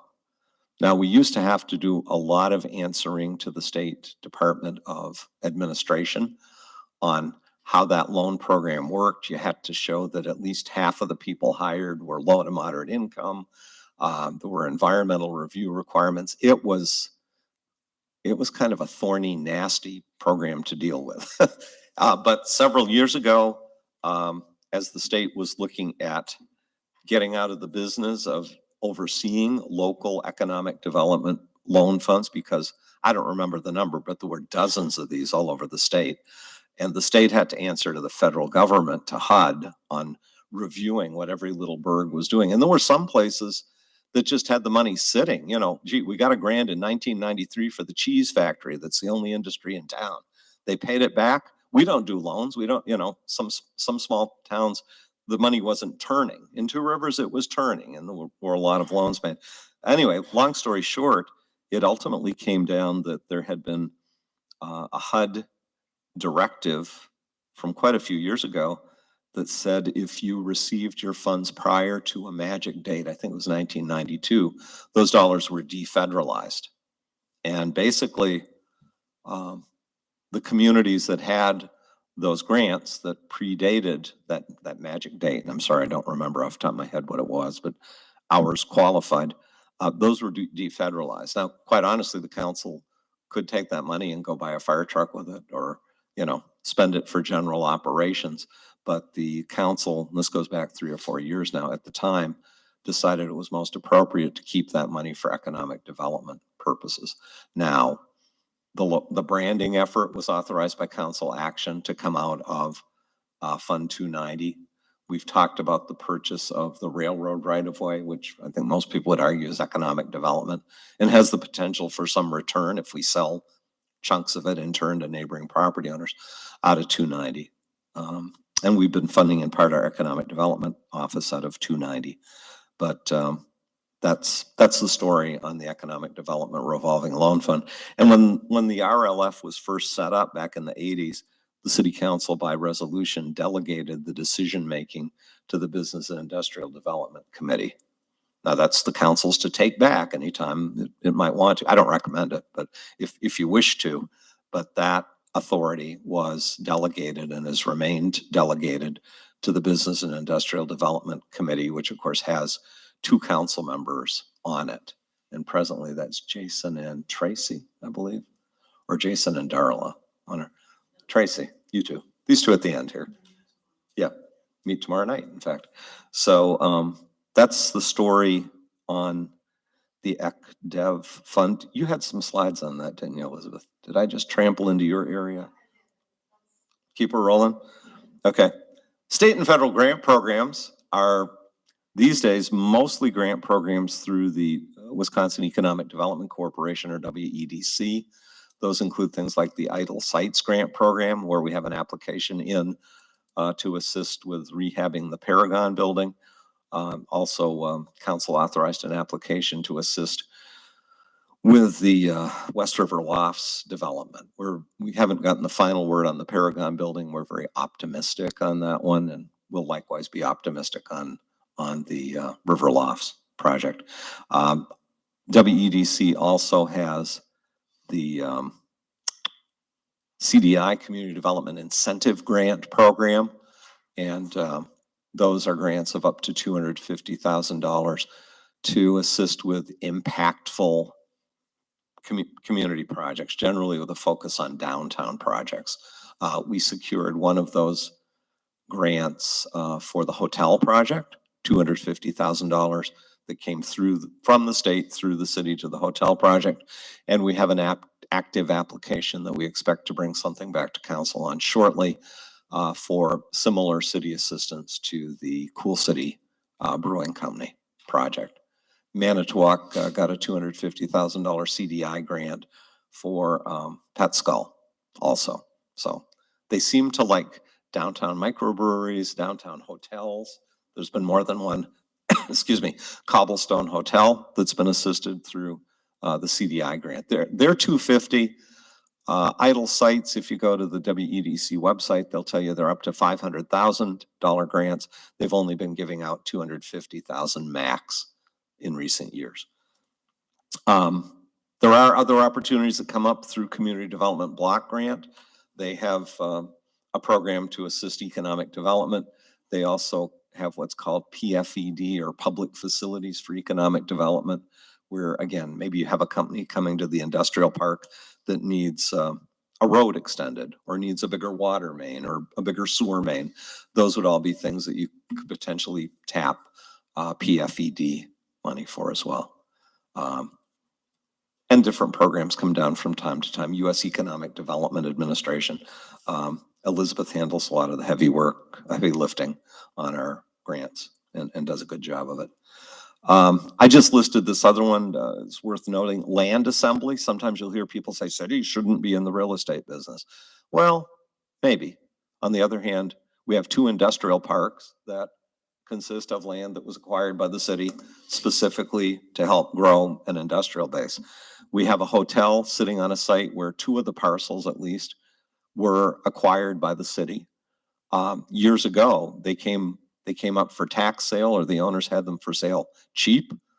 And the council at the time was saying, you know what, someday we're going to see redevelopment where Hamilton stands, and saw fit to pick those up.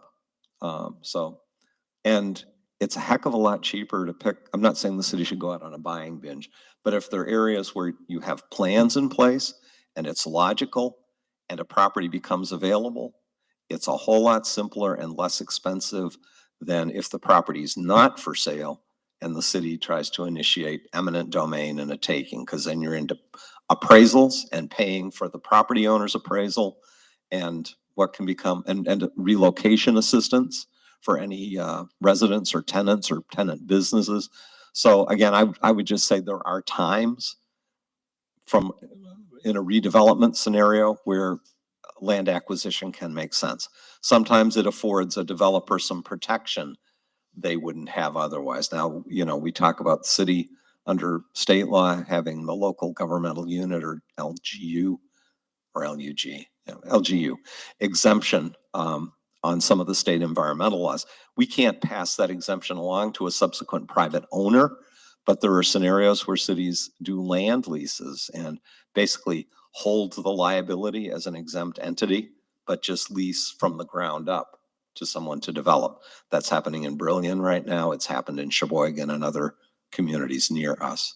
So I guess I'd just encourage the council to be open on that. You heard Justin from Baird comment that, within reason, sometimes cities have to take risks in the area of economic development. You don't want to take too many dumb risks, but there are times it makes sense. The only other thing I would throw in there is the ordinances that you pass as a governing body and that we as a staff enforce.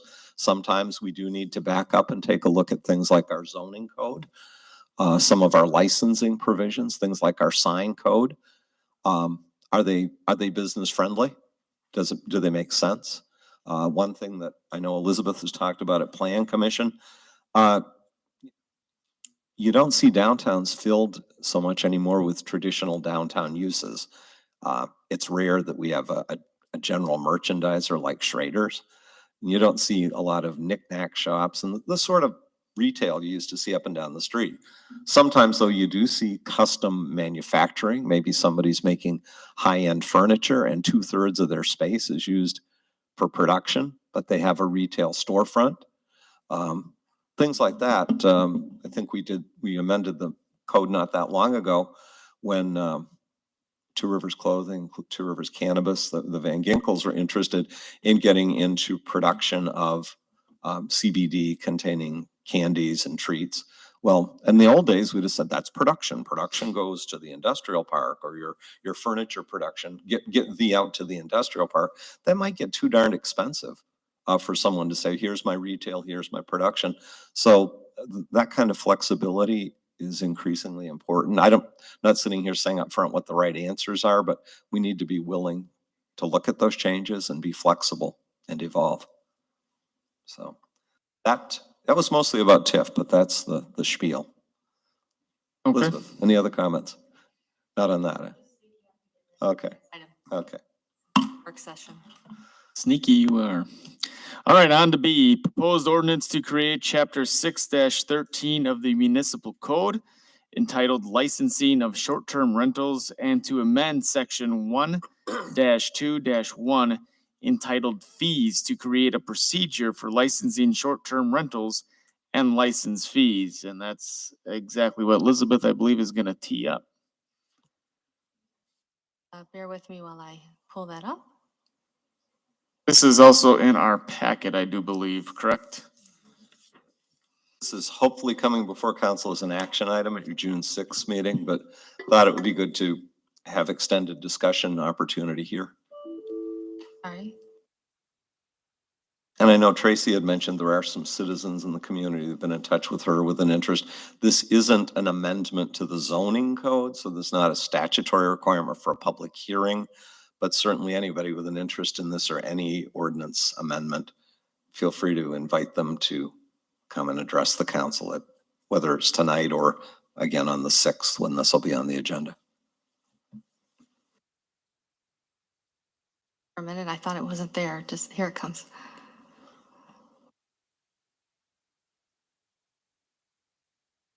Chugging.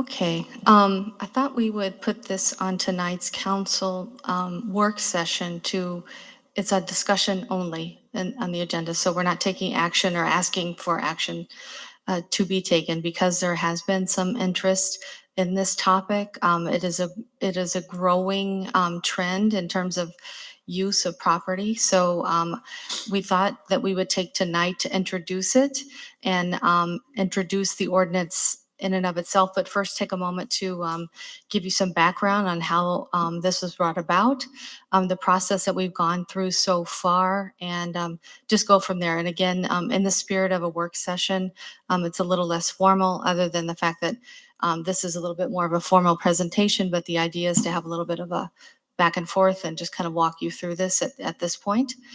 So I'll give you a background and kind of summarize what's been happening so far. But short-term rentals and a proposed ordinance that we have tonight again in your packet. So short-term rentals, vacation rentals, more commonly referred to, as you well know, are increasing in popularity and their use. It's often an alternative location for traveling, definitely trending more to as an alternative to a traditional hotel stay. It tends to be certain demographics that might choose it as opposed to just the hotel choice. Obviously, platforms such as Airbnb and VRBOs are increasing the visibilities of short-term rentals. And you may have seen in the news that the CEO of Airbnb are saying that their employees can work anywhere in the world, as opposed to a traditional office setting, to kind of reinforce that notion that you can be anywhere or stay anywhere. So it's becoming more and more an alternative in our world at this point, probably obviously reinforced by COVID, but something that's changing to a traditional kind of workforce and travel scenario that we've been used to up until this time. And also it's something that's changing in the business world in terms of what we know as property ownership and what can be another model for earning money. And that is the possibility that you can rent out your own home to earn money. So it is a potentially viable option for many people that we may not have thought about it 5 or 10 years ago. So it's something that's definitely changing in our world. Again, short-term rentals or STRs are unique in that it can be located in a residential area or a commercial area. That is a unique component of them. They are, under certain conditions, subject to room tax, like a hotel, like a motel. So they are part of the tourism economy. And like everything else, there are varying perspectives about short-term rentals. So I just have kind of the plus and minus boxes as to where some of the perspectives lie about them. So I'll start with the negative box. Some of the feedback that we've heard and some of the literature that is out there about short-term rentals is that the transient nature of a short-term rental and what that can be, the effect of that within a neighborhood if you have one in a residential neighborhood. The perception of the lack of supervision of those who are renting within a neighborhood and the supervision of those that are renting the property itself. And then finally, the impact of short-term rentals taking up the supply of available housing, which reduces the number of available homes for those who would like to live in it full-time. So it is in fact impacting the supply, basic supply and demand. So it can reduce the supply, which in turn then increases the cost because we have a reduced supply. The positives of short-term rental, again, in some of the literature, is that those that have short-term rentals have an actual consumer review process that is in the digital space. So if they have an Airbnb or in the VRBO platforms, they will have a review and it is very public. And if they don't get a positive response, it is out there and no one will, people will see that and they won't want to use their product. So that is definitely something they want to have very positive reviews. Otherwise, people will not use their business. Another part of the positive thing is that if it's a business, the idea is that they will maintain a business aesthetic and that it will be pleasing within the community or where it's located, because ideally a business wants to have a positive view. They want to get a positive response. And then finally, it is contributing to the economy. They do, again, under certain circumstances, pay into the room tax fund. And so they are contributing, and therefore also those that visit are visiting from the outside or staying. And so they also need to buy food. They need to go to other places, and they are also bringing in money and contributing to the local economy. So just to give you a little idea of what happens now for the short-term rental establishments that are currently in place. The City of Two Rivers does not have an ordinance at all. So the idea behind this was to start getting ahead of the curve, being proactive and addressing what we can do now, because right now we don't have anything in place, no licensing, no registration process at all. So at the moment, the current process is for anyone who's interested in establishing a short-term rental, they would apply to Manitowoc County, the health department. And the county health department provides an application licensing process and an inspection. This is done on an annual basis. The health department serves as the contracted agency on behalf of DATCAP, the Wisconsin Department of Agriculture, Trade, and Consumer Protection. So they are the contracted agency on behalf of the state. So they act in that capacity. So just recapping, why begin this local process to create a local ordinance for short-term rentals? Again, it's becoming a popular choice in the lodging community. It's becoming a popular choice, and it's also a popular choice to start a business. It's relatively accessible. I'm ballparking it now. I believe, Greg, it's about 33 that are in the city right now. About 2 months ago, we had a visit from the Health Department rep. So the point is right now to, again, get ahead of the curve and also create a local ordinance that will establish a baseline of operations and expectations for those that are existing right now. And then hopefully we will open the lines of communication with those that are in operation with the city, create a point of contact and be able to have a way to contact the owners, property managers, however they are set up. Also have a line of communication with our tourism entity and with the short-term rental operator. So there's some information exchange that can occur. So what we've done so far, the Plan Commission began work on this beginning in December of 2021. I just want to point out too that on the Plan Commission, we do have someone, at least one person that owns rentals at this point. And we've also had guests that have come to offer their input in that process. And we've had additional outside meetings, staff has, with also owners of short-term rentals.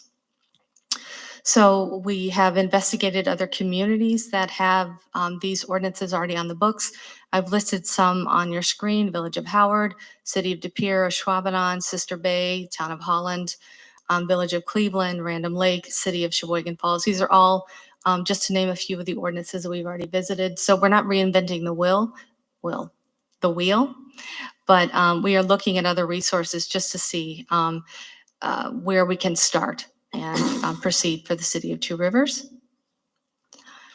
So now that was the background. I just wanted to use that as an introduction. So you have the ordinance that we, after several months of review and interaction and discussion, again, with some of the folks that I mentioned, I'm going to sort of go over the ordinance, not in terrible detail, but I'm going to go through the sections and then highlight some of the things to begin some kind of conversation with us. So the ordinance, like all ordinances, has an introductory part where we have decided in consultation with the city attorney that it should be in the licensing section, which would be in Chapter 6.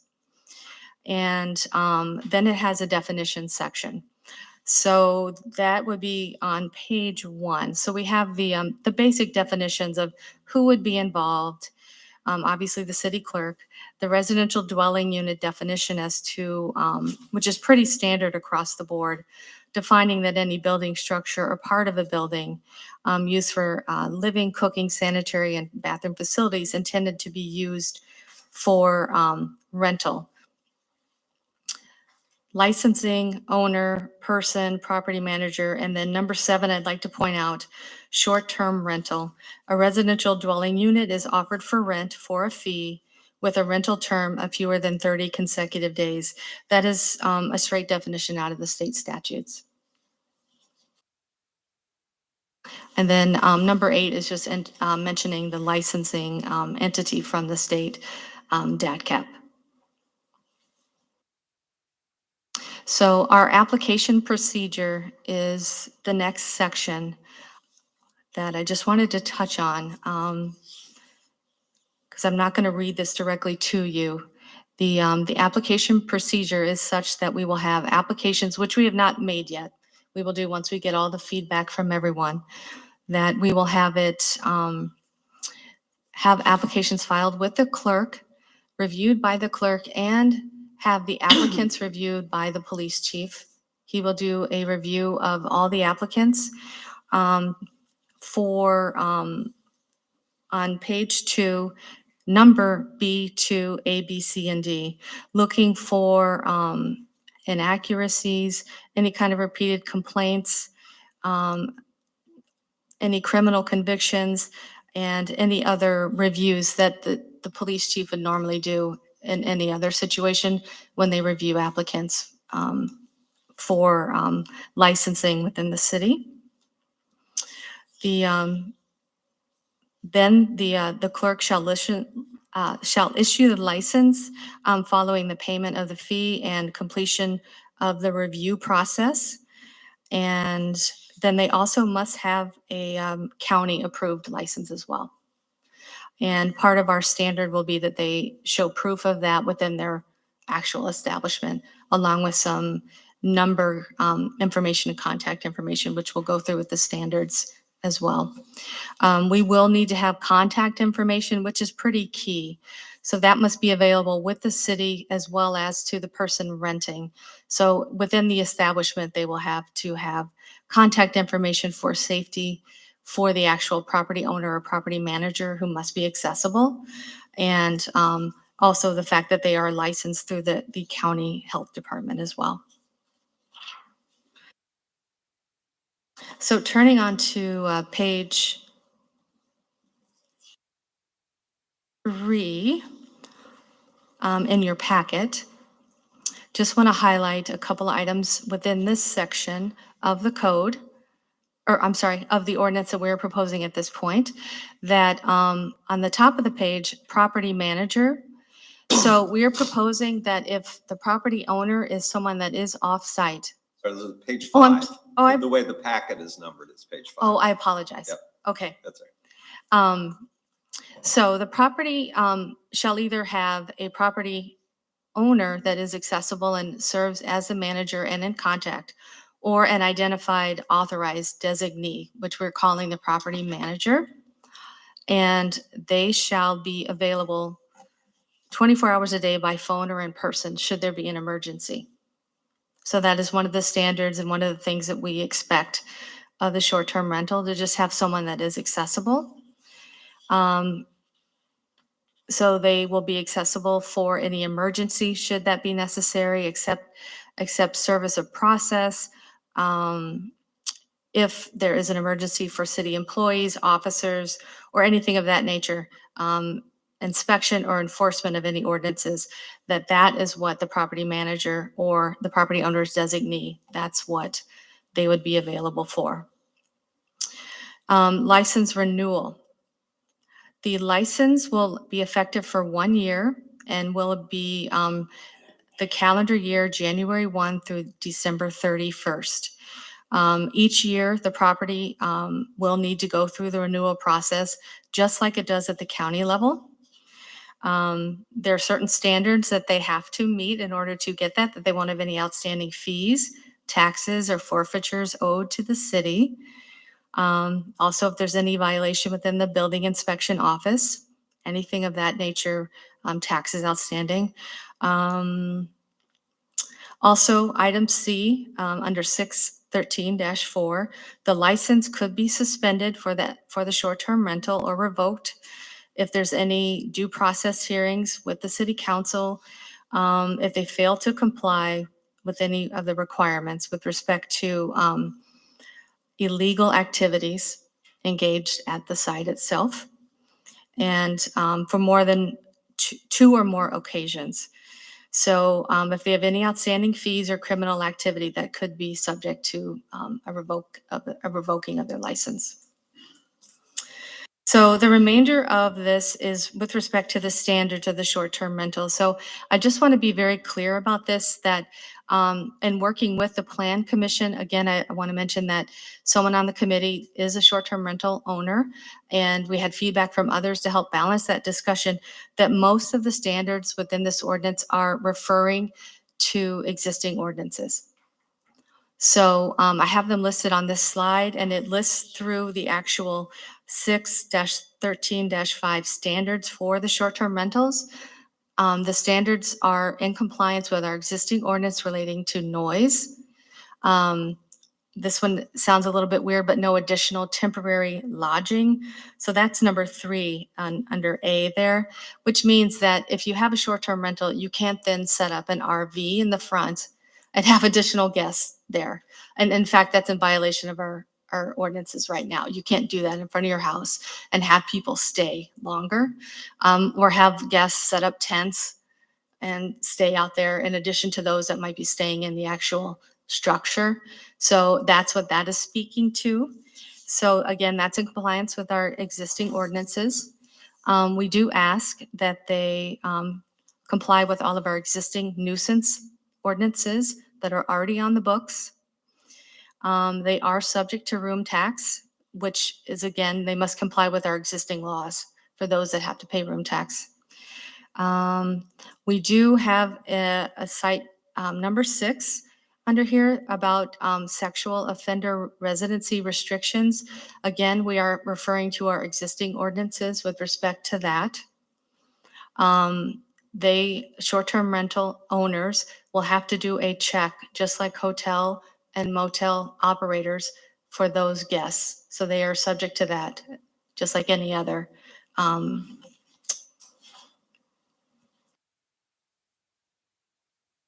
travel tourism entity would be for hosting guests. What we've seen just from the Yes. platform, that routine.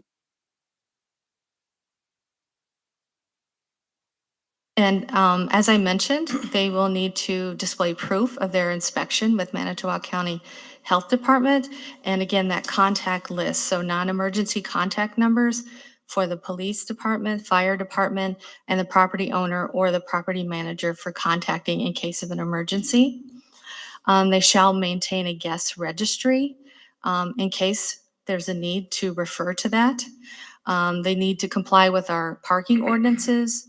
And then items 12, 13, 14, and 15 are all about safety codes in terms of smoke detectors, wood burning fireplaces, these things that are safety issues within establishments already in place. Outdoor cooking devices that are already in place for safe dwellings. And then they need to also have an item number 16 is insurance. That is something that when I listed all the other short-term rental ordinances is a common trait with all of them, that they need to have insurance, liability insurance. And the numbers that we have here are not only common with what we have for other parts in our existing code, these numbers, 300,000 or an aggregate of 1 million, is common with the ordinances in other communities that I identified. So it's good practice to have liability insurance. And again, this is for those if they do not use the platforms of Airbnb and VRBO, which for each guest that stays with them, that triggers liability insurance for them. But should they not choose to use those platforms, then they need to have insurance in order to operate. So we would require proof of insurance with the application that we develop. Okay? And then wrapping this up, there would be an appeal process should someone be denied an application or it would be revoked. And the appeal process would be like any other license that would be denied for the city. It would come back to council, and then city council would make that final decision. And so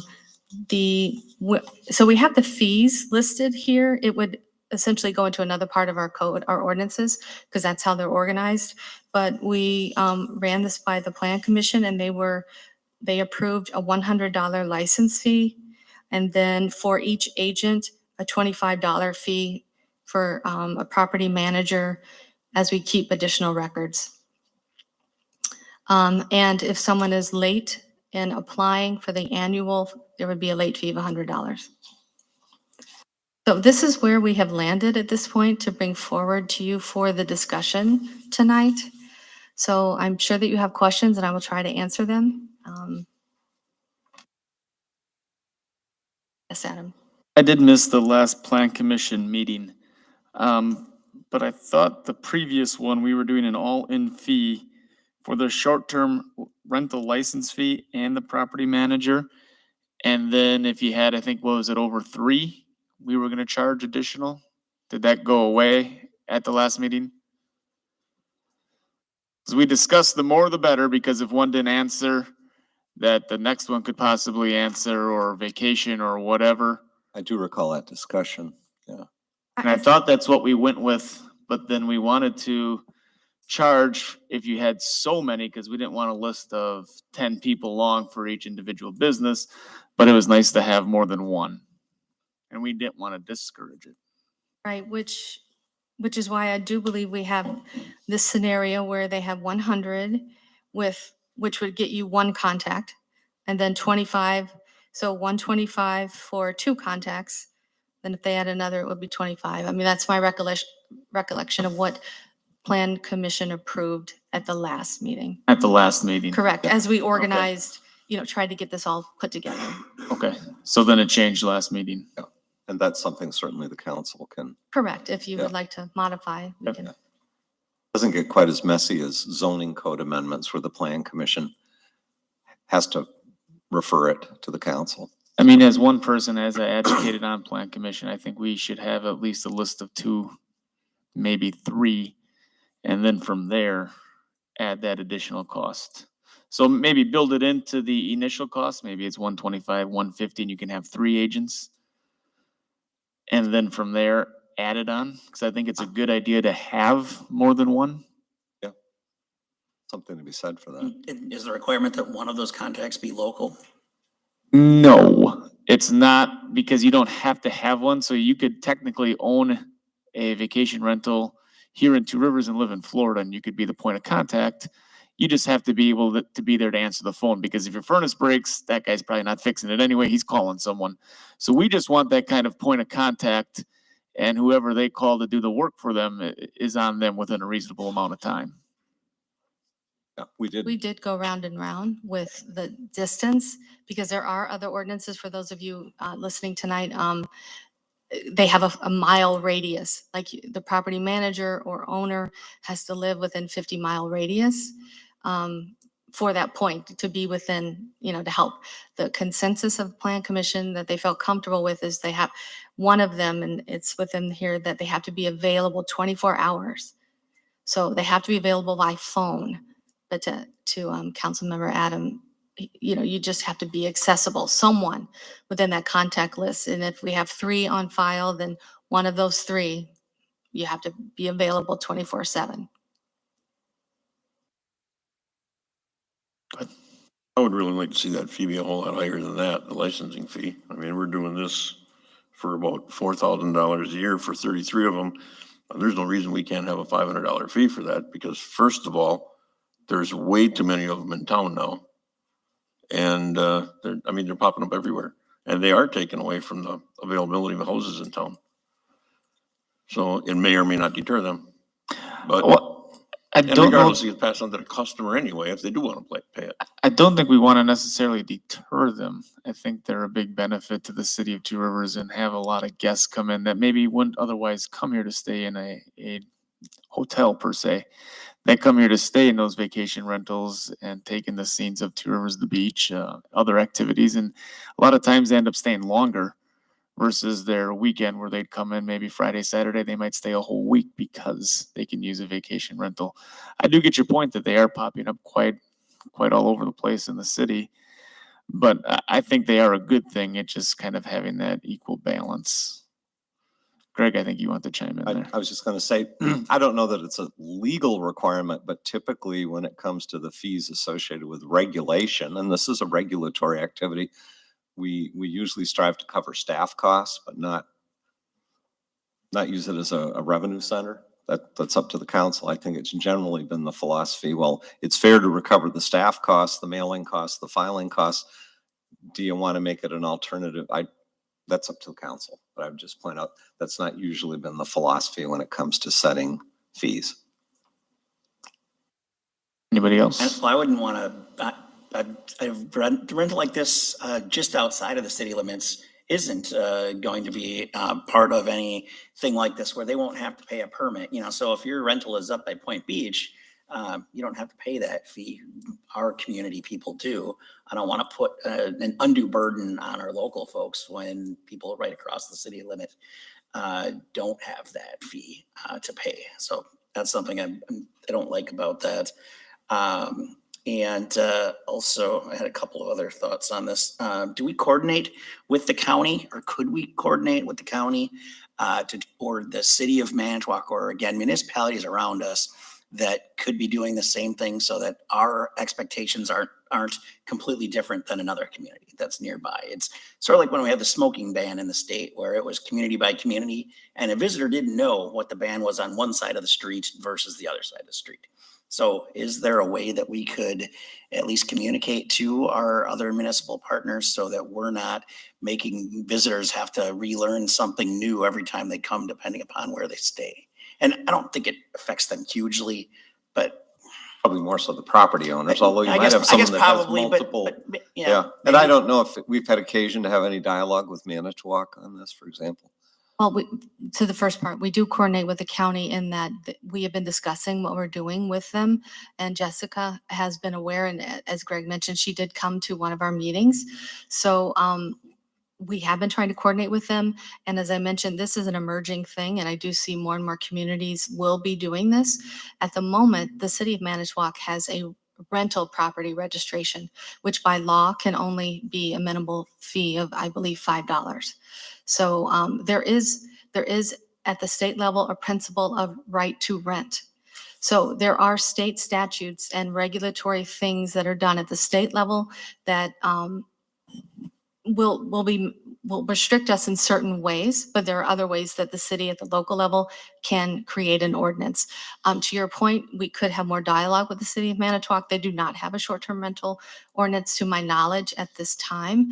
I do think Two Rivers is in a position that is different, as we all know, in terms of how we appeal that we as a want. community, that more people will want, in my opinion, and Jason, you can chime in, please, and say that, this is more of an appealing place and a different niche that we are filling here. And the hotels are very booked. So this serves a great spillover capacity and a contribution to our local tourism and local economy, with the need to have a balance, to Councilmember Dalkey's point, of not contaminating, if you will, our neighborhoods and taking away that character and security perception, and wanting to have a non-transitory nature within our neighborhoods. And that plan commission, we didn't collaborate with other communities, but Elizabeth did bring back other communities that had similar fees. And in comparison with them, we were quite a bit lower. We tried to make them somewhat competitive because, we don't want to totally price them out of the market, but but also make it be somewhat, because this is layered. We have the county fees and then we would have our fees. So it is being stacked, and it would be an annual thing. And if they're late, they will pay that as well. So we did kind of collaborate without actually collaborating. Okay, and I'm just trying to make it, look I at it from a understand. visitor It's a good standpoint. point. I Yeah. think one thing that I'm glad the committee didn't come back with was a suggestion to limit the length of stay, or kind of mess with that time, whether you have a minimum length of stay or a maximum length of stay. I'm glad that didn't get put in there, because that can confuse some visitors or make renting difficult to property owners. But one question I have is, did we talk about a limit on how many short-term rentals one person can own within our community? Because there have been times when, particularly with the pandemic, places like Florida and California that relied on a lot of air travel to get to their destinations, they had people that owned 20 or 30 vacation rentals. And because they didn't get the air traffic bringing people into their communities, they were late on payments to loans, and they were being foreclosed on their rental properties, because for them it was a business. So have we taken maybe a step to protect us against somebody being that rental, and I'm not, slumlord's not the right idea, but the person that has a multitude of properties and overextends themselves? Yes, you could, let's say Airbnb mogul, that we would protect ourselves against somebody like that owning a lot of property and having a change in the real estate market that might cause them to foreclose, and then we'd have 10 empty properties in our community. Is that something that, while we're talking about this ordinance, we might protect ourselves against? Boy, I'd sure want to talk to the city attorney about that, as to whether we can restrain somebody's ability on the number of properties. I don't disagree. It can be undesirable, just like if every long-term rental in the community suppose, fell right. under one company. But boy, that, Sounds The illegal. way. yeah, that's, yeah. several with, or I know there's one that has at least 30, so. And we've talked about this in the tourism industry with Uber.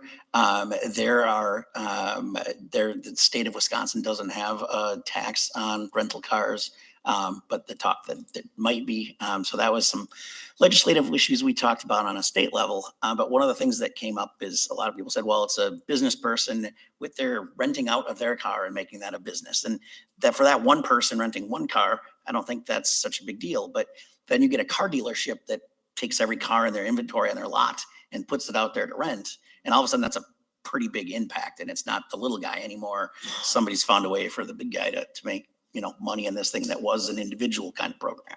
So that's something that, if we're going to do an ordinance, maybe we look to the future of where this could get to rather than where it is right now. We could certainly ask that question.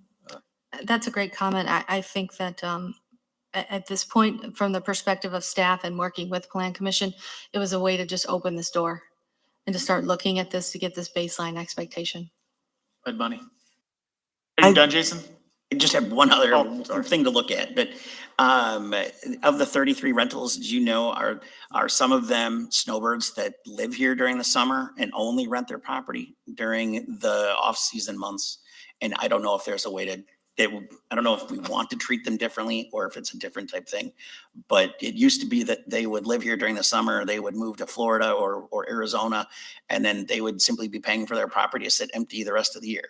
Now, with the rental programs, they can put it online and make money on that to pay their taxes and their utilities and things that need to continue through the year. So is that treated differently than somebody that would treat this as they don't live here at all, maybe not even from the state, and they own that property? Is there a way that we would consider those differently under this ordinance?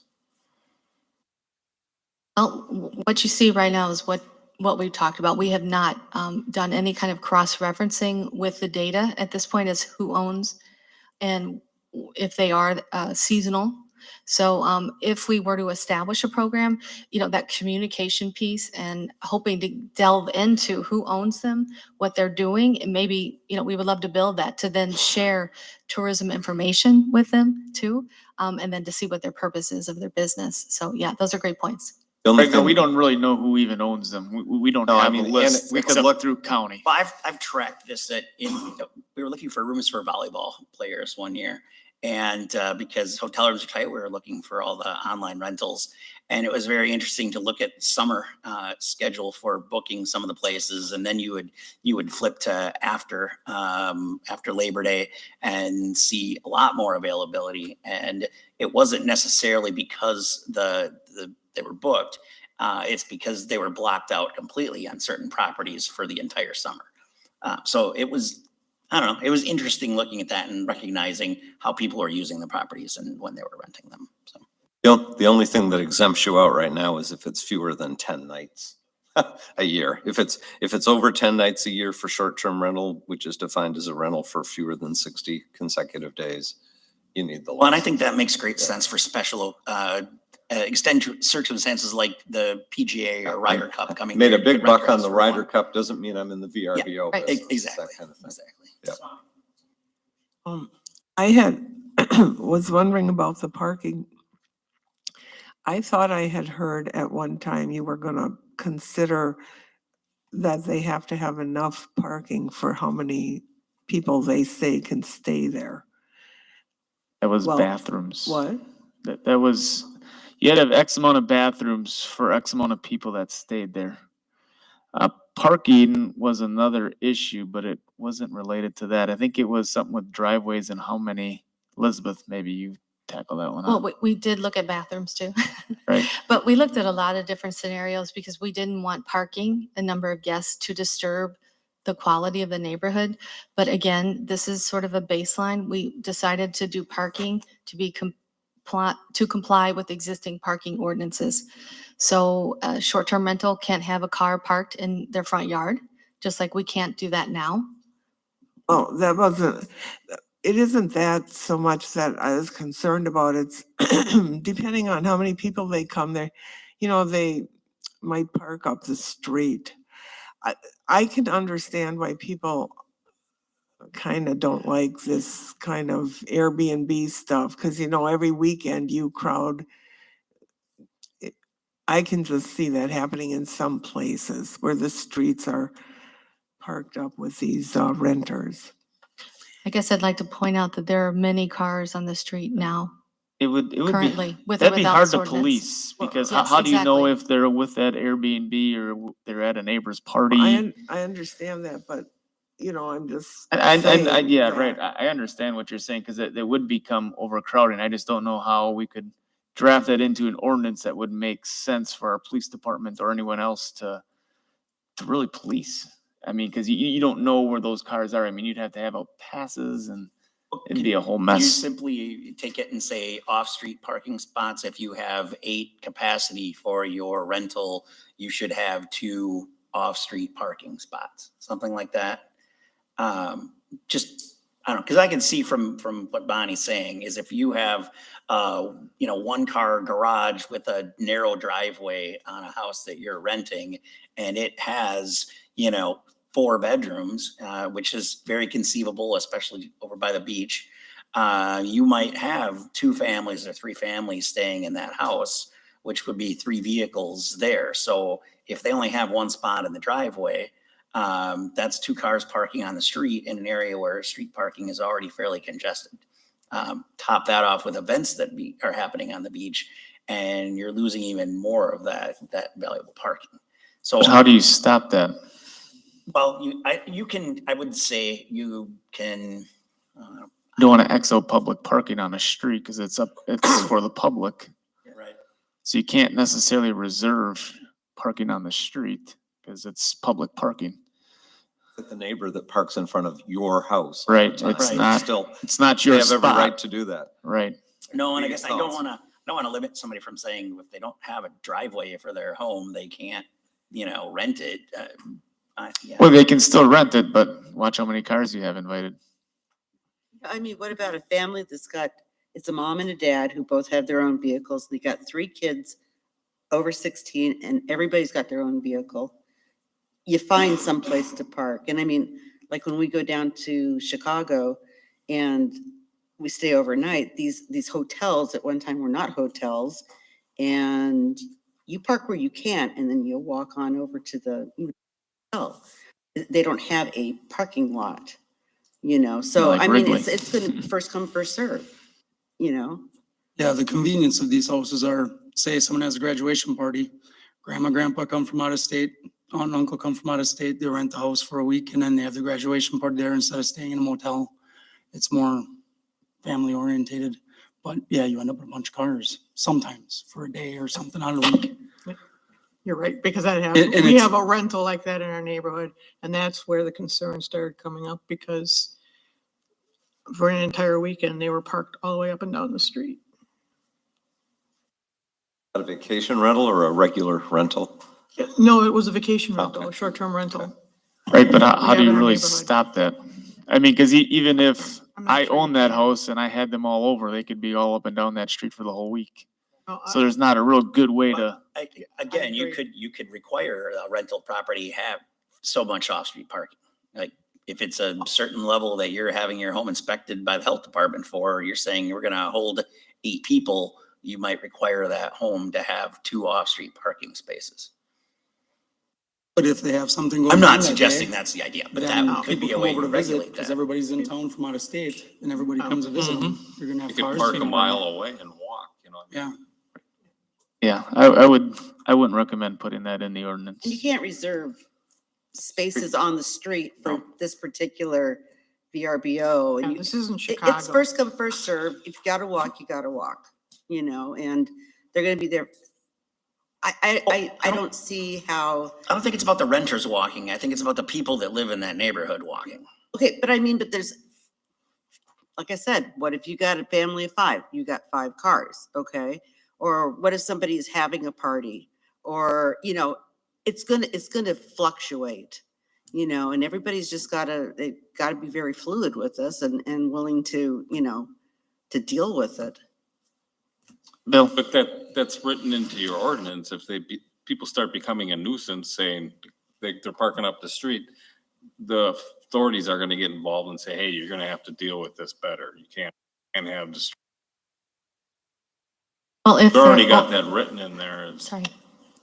I was just going to say, if they're in compliance with our existing ordinances, meaning anyone can park in the street, and they're Oh, not I'm just violating the saying, ordinance. if it becomes a nuisance where all the other landowners start complaining that the street's always parked up because of their rental, then you'll have to go and talk to them and say, hey, can you, Well, isn't it written that wouldn't that be a nuisance? no, because that's No. public parking. Yeah, but It's a- still, Anyone it's a in the- nuisance to the people that are living It's a in. nuisance because the people are calling.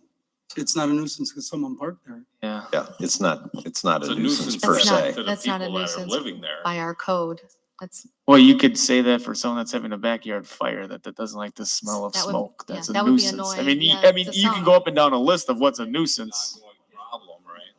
It says in the ordinance, activities at the premise shall not become a public nuisance. So activities that are happening on it. It didn't say anything really about parking or anything, so. I mean, most people have a driveway, so yeah, their block might be parked up, but I don't think we're taking parking away from the people that live in the house because they have driveways. They can easily park in their driveway, park in their garage. Plenty of parking for them. I mean, in winter, you gotta find a spot. Or they could be spiteful and park their vehicles out on the street so other people had to park further down and walk even further. Or you can do that. but I think perhaps we could suggest to the short-term rentals, obviously it wouldn't be in the code, but just suggest about parking recommendations. You know, what's allowed, what's not allowed, meaning the maximum, what their house could hold, whatever that might be, generically speaking. And then they can park on the street where it's allowed. That would be the beauty, hopefully. And of course, we can access the county's communications, info yeah. now, but having a database, starting some dialogue with these folks, because it might be, you know, say it evolves where the council's getting a lot of complaints about parking specific to vacation rentals. Well, you know, do you want to kind of take care of it as a group amongst yourselves, or do you want to see some new regulation coming down? Sometimes that works. And I think we'd all agree, it's luck of the draw. If you've got a really great neighborhood and all of a sudden you have a party house next door that's a vacation rental, that's a problem. Then again, you could have a full-fledged, long-term Two Rivers family move in next to you that you wouldn't have a great deal of fun with as neighbors either. It's, it's luck of the draw. You might be glad to see that unit go to a vacation rental. Very true. Have we had any luck with the people with the B and B? Other as an talked with any? Well, like I mentioned, we did have a consultation with at least two of the, kind of, one for sure is an active investor. He's new to the community and establishing multiple. And then we had a very well-established VRBO, Airbnb owner who we talked with, who wasn't very thrilled with it, but we did have a good discussion with him and got some good feedback. But in terms of them all organizing, you know, we did not have that or any kind of feedback like that. But we've had discussions with different owners at different times. Be kind of a good idea for them to have their own group like that for interaction, but you know, this owner might be having some problems, he can commiserate with somebody else. And then plus the fact is that if there's one central group of people that encompasses the VRBOs and the Airbnbs, as far as tourism goes and like, you know,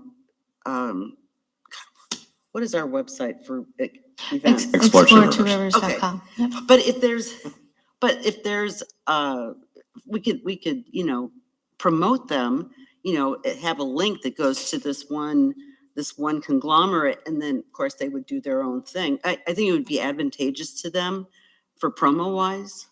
That's our goal, to open this door, to be able to do that.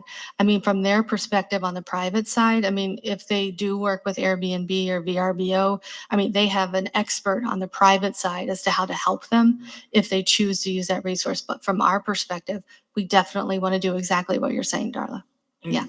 Really, you don't know who those 33 people are, so this is kind of a way to help identify that. Right, get to Right. know them, put our collateral hopefully in their establishment in terms of events, you know, how to connect and help their visitors learn about our resources if they don't already.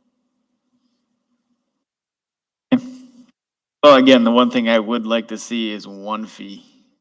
So make it like 150. This is just me personally. Sure. 150, if that includes 2 or 3 contacts preferably from me. and then each additional be 25, I think that would make it easier even on the owners just to say, here's a check instead of saying, well, okay, now I got 3 additionals, now I'm here. And then that also discourages them from having additionals when we should be encouraging it. And if one doesn't pick up, we go to the next and hopefully, right, somebody picks up and we get to a solution to whatever problem it is sooner rather than the 24 hours that it may take for the first. So only start discouraging them if they want to go past 3. Right, because it does. I mean, Elizabeth's office has to keep track of these people, or city clerk, whoever's keeping track of them has to have a database and has to keep track of these people. And we don't want to get it to the point where all of a sudden they're listing 10 people. And I mean, they're trying to go through all this information. I think that's a little crazy. However you want to come back, if you want 2 or 3, that's what I think would be good for the city as a whole. Unless somebody's got heartburn with that. Is it just the owner and then 2 property managers, or is the owner considered a contact? So if you're having 3 people, Your property manager, you can have a property manager or the owner can be the property manager. You don't have to have a property manager. Correct. so it's just basically 3, in this example, 3 contacts. 3 contacts. Okay. Yep. And 3 people. And 1 can be the business manager, 2 Yep. could be the owners or something. Yep. Okay, gotcha. And Elizabeth's hit on it, but the important thing here is we don't currently have any, other than the general city ordinances, we don't have any licensing or regulatory ordinances specific to this industry. We don't want people to think that what this means that all of a sudden the city has opened the door to the home next door to you becoming a vacation rental, because it could have at any time, just as it could be, maybe it's been owner occupied for 100 years, but now it's a rental property. What this does do is create a basic regulatory framework. And if there are things that are identified as we see more development of this kind of housing, then you've got the framework to hang those added rules on. And that's not our goal to have a lot of rules, but at least you've got something in place. And I do think though to have a couple contacts is good. Just because you might get that one person that's in Mexico, might not get phone service. And all of a sudden we're penalizing them because they want to be a cheapskate that want to spend the 25 extra to include his brother, or whoever could be in charge during that time. And then we're also kind of shortchanging the guests that are here by not getting a problem resolved sooner than later. And right now, we still have plenty of local control in this area. Doing some Googling on this as we looked at the ordinance, some communities in Michigan are really upset because their legislature at least has kicked around legislation that says you can't limit the number of vacation rentals in your community at any if you're going to, you can't do it at any level less than 30% of total units. Well, you're a pretty heavy tourism community when 30% of your housing units are vacation rentals. But there are places that hit that tipping point. I understand the arguments and the concerns. We're nowhere near a tipping point as far as tourists crowding us off the streets in Two Rivers. I'm sorry. I think I asked you how many residences we had. We had like 3,800 residences. About 3,800, I think. Single family homes, about 5,000 dwelling units if you count apartments as well. Yeah. Well, 33 is all percentage. Yeah, 38. I'm sorry, 38 is probably a better number. I was thinking total utility customers. Never mind. Yeah, it's pretty minuscule. Yeah. Connie? You said what did you say? They can't have more than 30% rental? That's what some But legislation that's got they want- locals in an uproar in Michigan saying, if you're going to limit them, you can't limit it at a level lower than 30% of total housing units. I mean, like, we have 30% rental in this city already, according to the census. I mean, that's not Airbnb, but Right.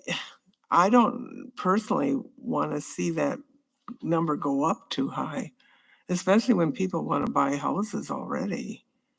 I mean, I don't know what I'm proposing, but I just think it's something to think about and that we should talk about it. So. All right. We beat this one to death, I think so. Well, I just think the goal then is, obviously we have the suggestions. We'll bring it back for action then at the next. Elizabeth, one thing, help me out. The county's licensing cycle, is that a July 1, June 30? Yes. Is it January? Okay, Yeah, so we're on the same we would be cycle. on the same. Okay. That's right. And although I think this has the standard language about ordinance immediately in effect, the licensing requirement, we're really looking at, I think we're looking It- at 2023 starting. right, would be effective Yeah, 1/1 so of we can develop 23. our So- application process, Yep. get them developed. How much is the county charge? Bill, I'm sorry, I don't have that right in front of me. I think it's in the ballpark of like the total package with the inspection fee and everything is around 225. So they have an application fee, an inspection fee, and it all wraps up about 225. And does the county come and inspect all these every year? Yes. So we get under that umbrella, so we get that benefit from the county. Putting our fees in $400 on your property to All right, moving on to C, zoning code prohibition on front yard gardens. This is you too, Elizabeth, huh? Or Greg taking this one? I can, just wanted to say, it had been brought up at a recent council meeting that maybe it was time to review this ordinance again. Oh, there was a lady that had emailed council and staff about this. All I wanted to share from Plan Commission's point, it was on as a discussion item at the last meeting. And my request as chair of the Plan Commission was, did anyone on the Plan Commission wish to see that back in front of the Plan Commission as an agenda item? And there were no takers on that. So my advice would be, and I think the general sentiment is we've kicked this around at least 2 or 3 times at Plan Commission and Council. If the council wishes to, because a change in the zoning code does need at least the advisory input of the Plan Commission. If you want the Plan Commission to take it up, the council is going to need to direct it to the Plan Commission by a vote of council. So I can put it on the next agenda. The general sentiment, and Adam, I know you weren't there, that was the latest meeting, was we just dealt with this. No, at least as far as the Plan Commission members, nobody was willing to endorse putting the prohibition on front yard produce gardens, I think we call them, because you get into that, is it a fruit, is it a vegetable thing, to put it on the next agenda. I would agree with them. And I was on the Plan Commission when that was drafted and then passed through onto council. I think it should stay away from there on a personal opinion, but again, we're a body of 9, and if there's people that want to see that go back to Plan Commission, we can certainly do that. We can do that tonight or not. This Might was have just a to come back discussion this- item, but okay. I'd be interested in getting feedback if the council president or any 2 of you wanted on the next council agenda for considering. I would like referral. to see it on the next agenda. Okay, I kind of figured it was 1. Yep. Then we will put it, yep. You're muted.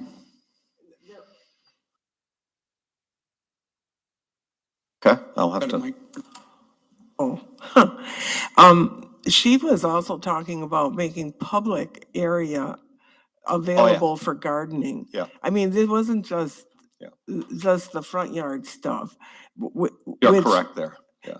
I did, she never answered me. I did ask her about that. I don't remember what I said, but who would take care of that?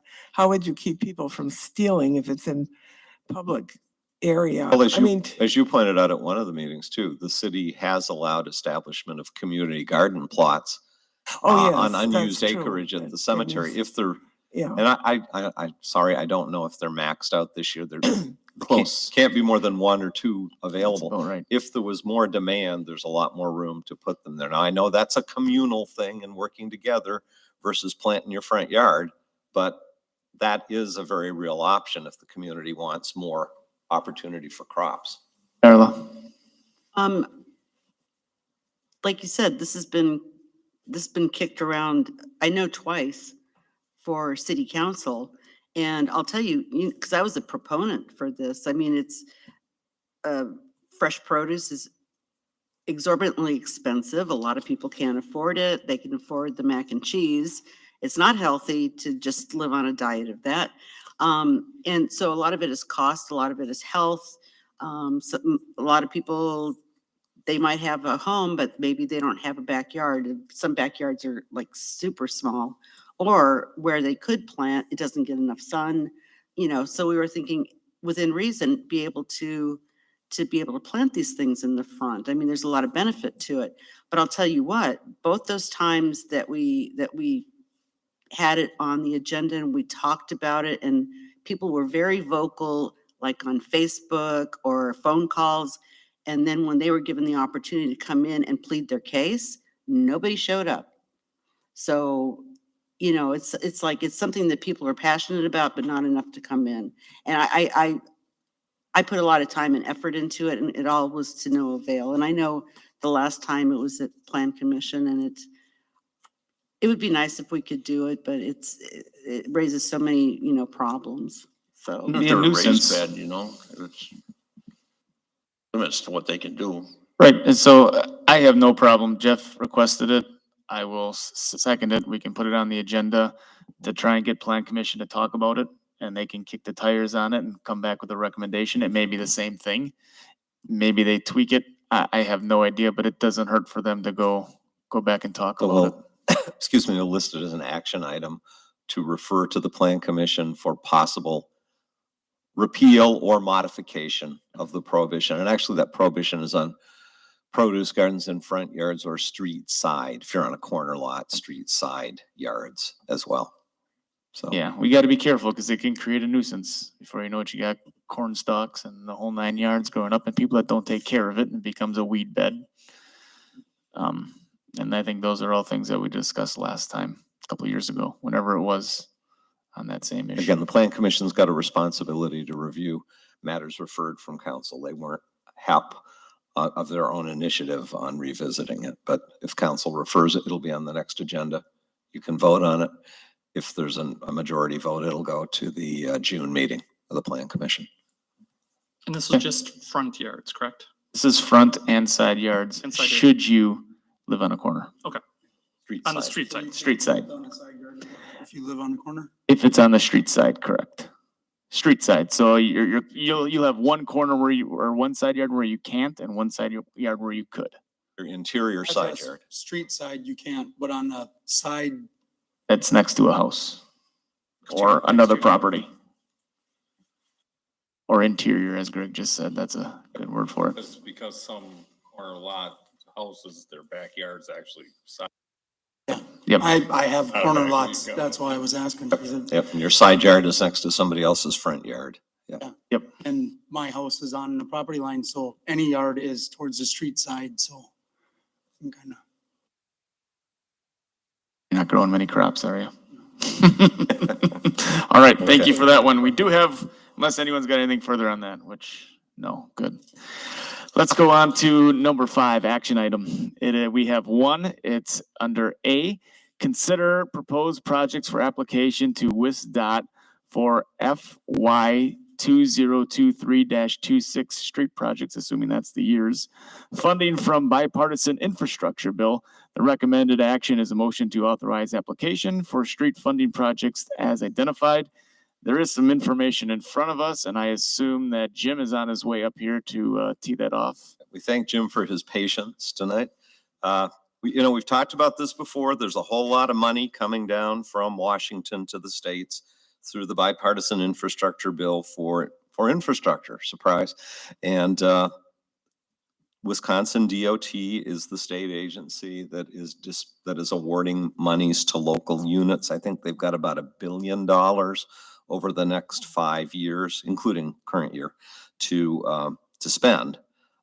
Somewhat to our regret, it does require the projects be bid out through DOT to state DOT specs. That isn't how we would have designed a program to efficiently and effectively get money out, but that's what we're given in this instance.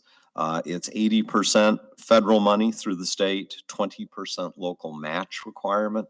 You might recall the old council, before new council took its seats, I think in late March, authorized an application for FY 2022 money.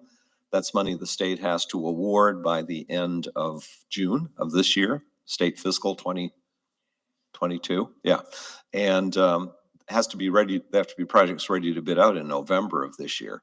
So that first round for FY 2022 was limited to straight resurfacing projects. No reconstruction, no utility work, no right-of-way issues, no environmental issues. Keep it simple, excuse me, get it out the door. We have applied for certain streets that were authorized by the council. They're shown in blue on the map, which engineering did a great job in preparing. We were supposed to know by now if those awards have been made. Guess what? We don't. We hope to hear soon because it's an incredibly tight timeline.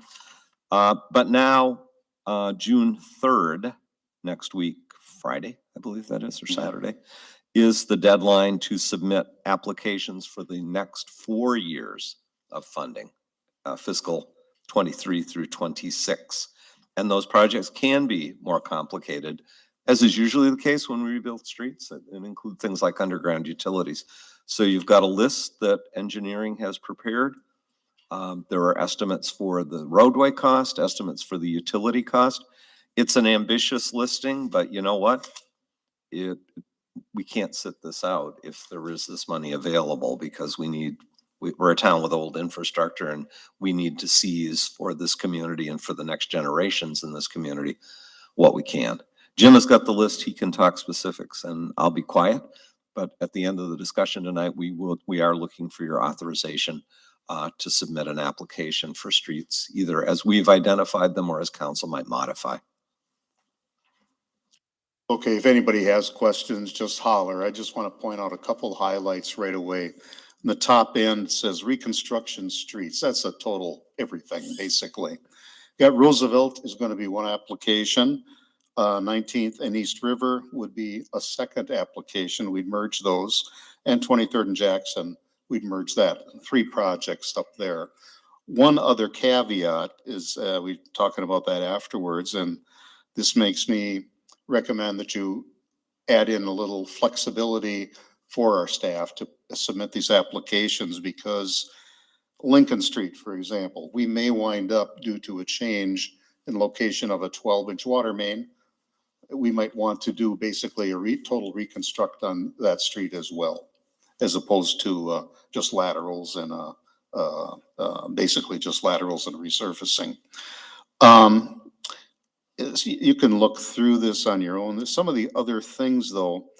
Roosevelt, we've had on our list since before I arrived in town over a decade ago, a list of streets that need doing immediately, as soon as we can. Obviously, it hasn't been done yet. Also the mother of all projects on this list. Yeah, the there you go. dollars. Yep. But I point that out because right now we're on target with DNR, Clean Water Fund and Safe Drinking Water, to start this project next year or during 2023 or 22. 23, excuse me. Thank you.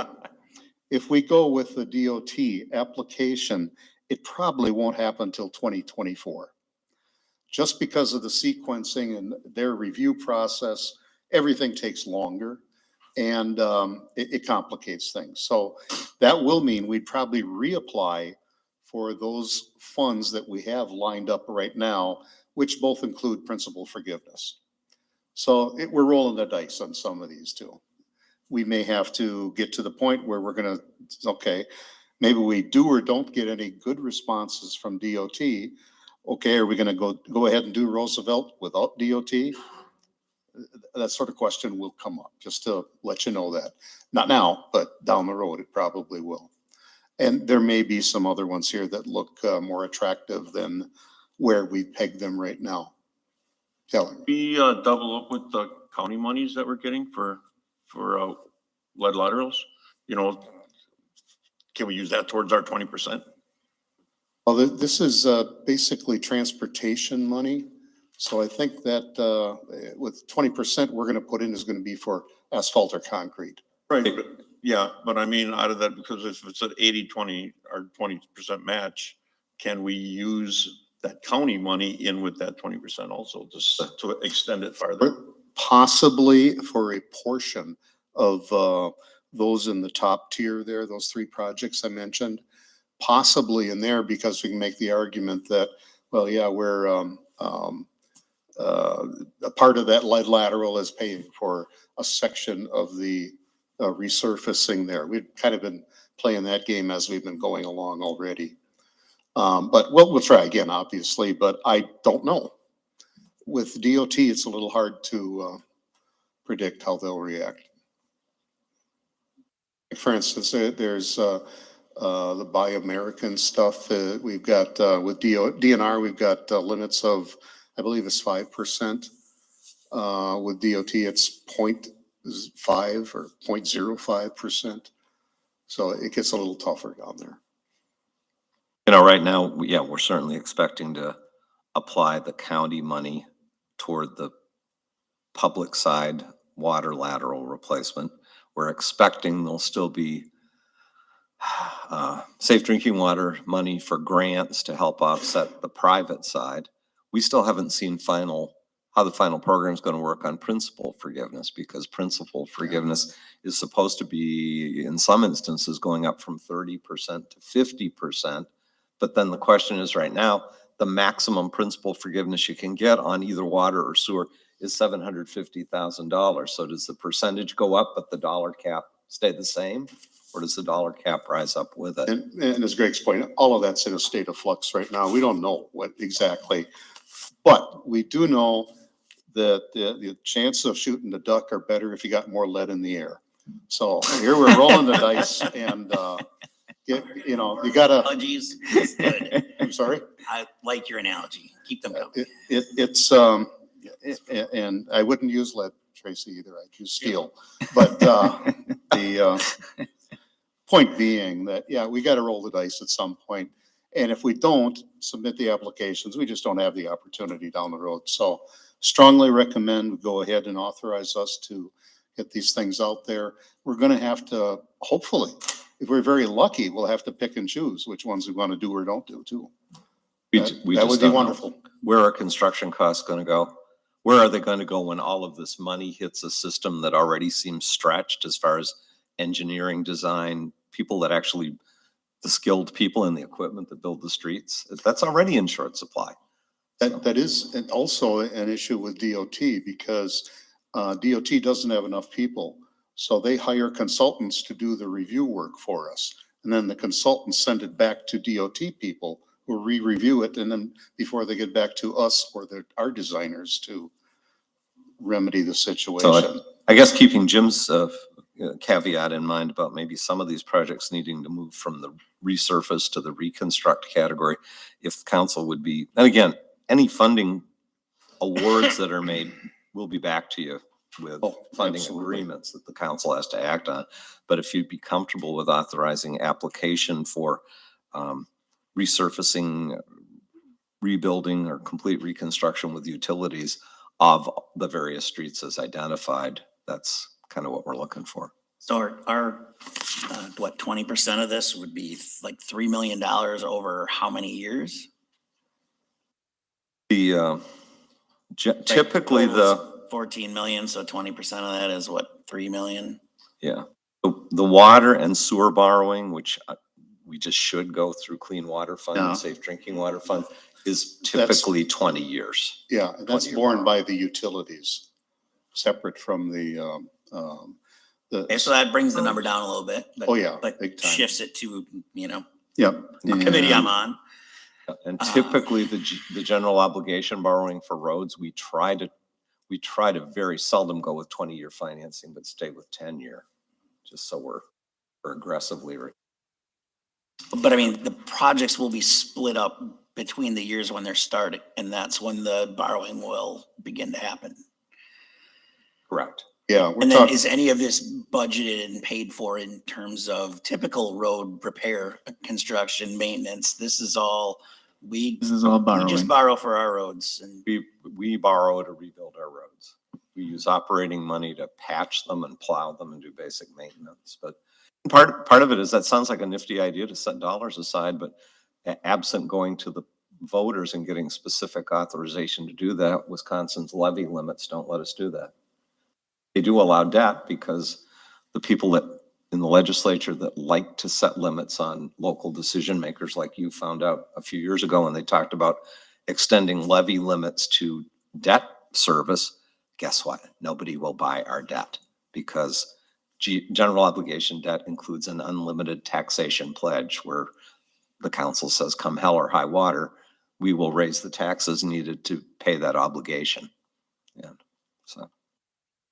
But you think about it, if we're paying for it, either, not being an advocate for debt here, but kind of like your house, you know, or car, major capital expenditures. These are things with 50-year life for a brand new concrete street to what, Jim, realistically 75 to 100 years on the plumbing that goes underneath it. So 20 years, let alone 10, is a pretty quick payback. I don't buy a new car every year and finance it. I don't do a major reconstruction on my house every year and finance it every year. Well, But you only have one versus how many streets we have. we rebuilt a street, 20-year borrowing. That street is paid off and we use it for the next 30 plus years.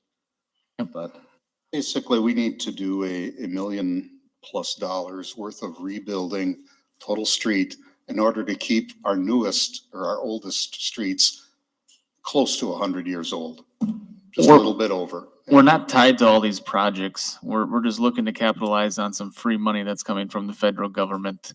So I think the best thing we can do here is make a motion, let Jim go ahead, do his due diligence on this. Let's capture as many millions of dollars as we possibly can. And it's not free money. Well, no, we're all paying for it for a very long time. if Our your kids will be children and paying. grandchildren Right. and great-grandchildren are Right. going to be carrying the burden of the debt that's paying for this, It's we better probably give them free good for me. streets. The other people are gonna have to pay for that in generations to come. Percentage of the repair goes to the property owner. So So I can plan ahead, 'cause I got some properties on these streets, so We I- do plug it into the special assessment Yeah. formula. So if it were just a clean 20%, it'd be that 20% divided by the number of feet associated with the project and each side of the road. Okay, looking for a motion on this. Thank you, Jeff. Second by, Jesus, Bill. Jesus, Bill. Jesus, Bill. I'm Well, sorry. He's got the beard for it, so. Yeah, he does. You look just like him. Stay off the cross. All right, any discussion among council? So glad we started televising these work. See none, all in favor? Anyone opposed? All right, that brings us to adjournment. Looking Thank you. for a motion. Oh, you got something? Greg? No. Oh, okay. Looking for a motion to adjourn. You beat Jeff. Bill to Jeff. Sorry, they just went vice versa. They got you. Ready? Discussion? All in favor? Aye. Anyone opposed? Good night. I tried. I tried to get us out of here earlier.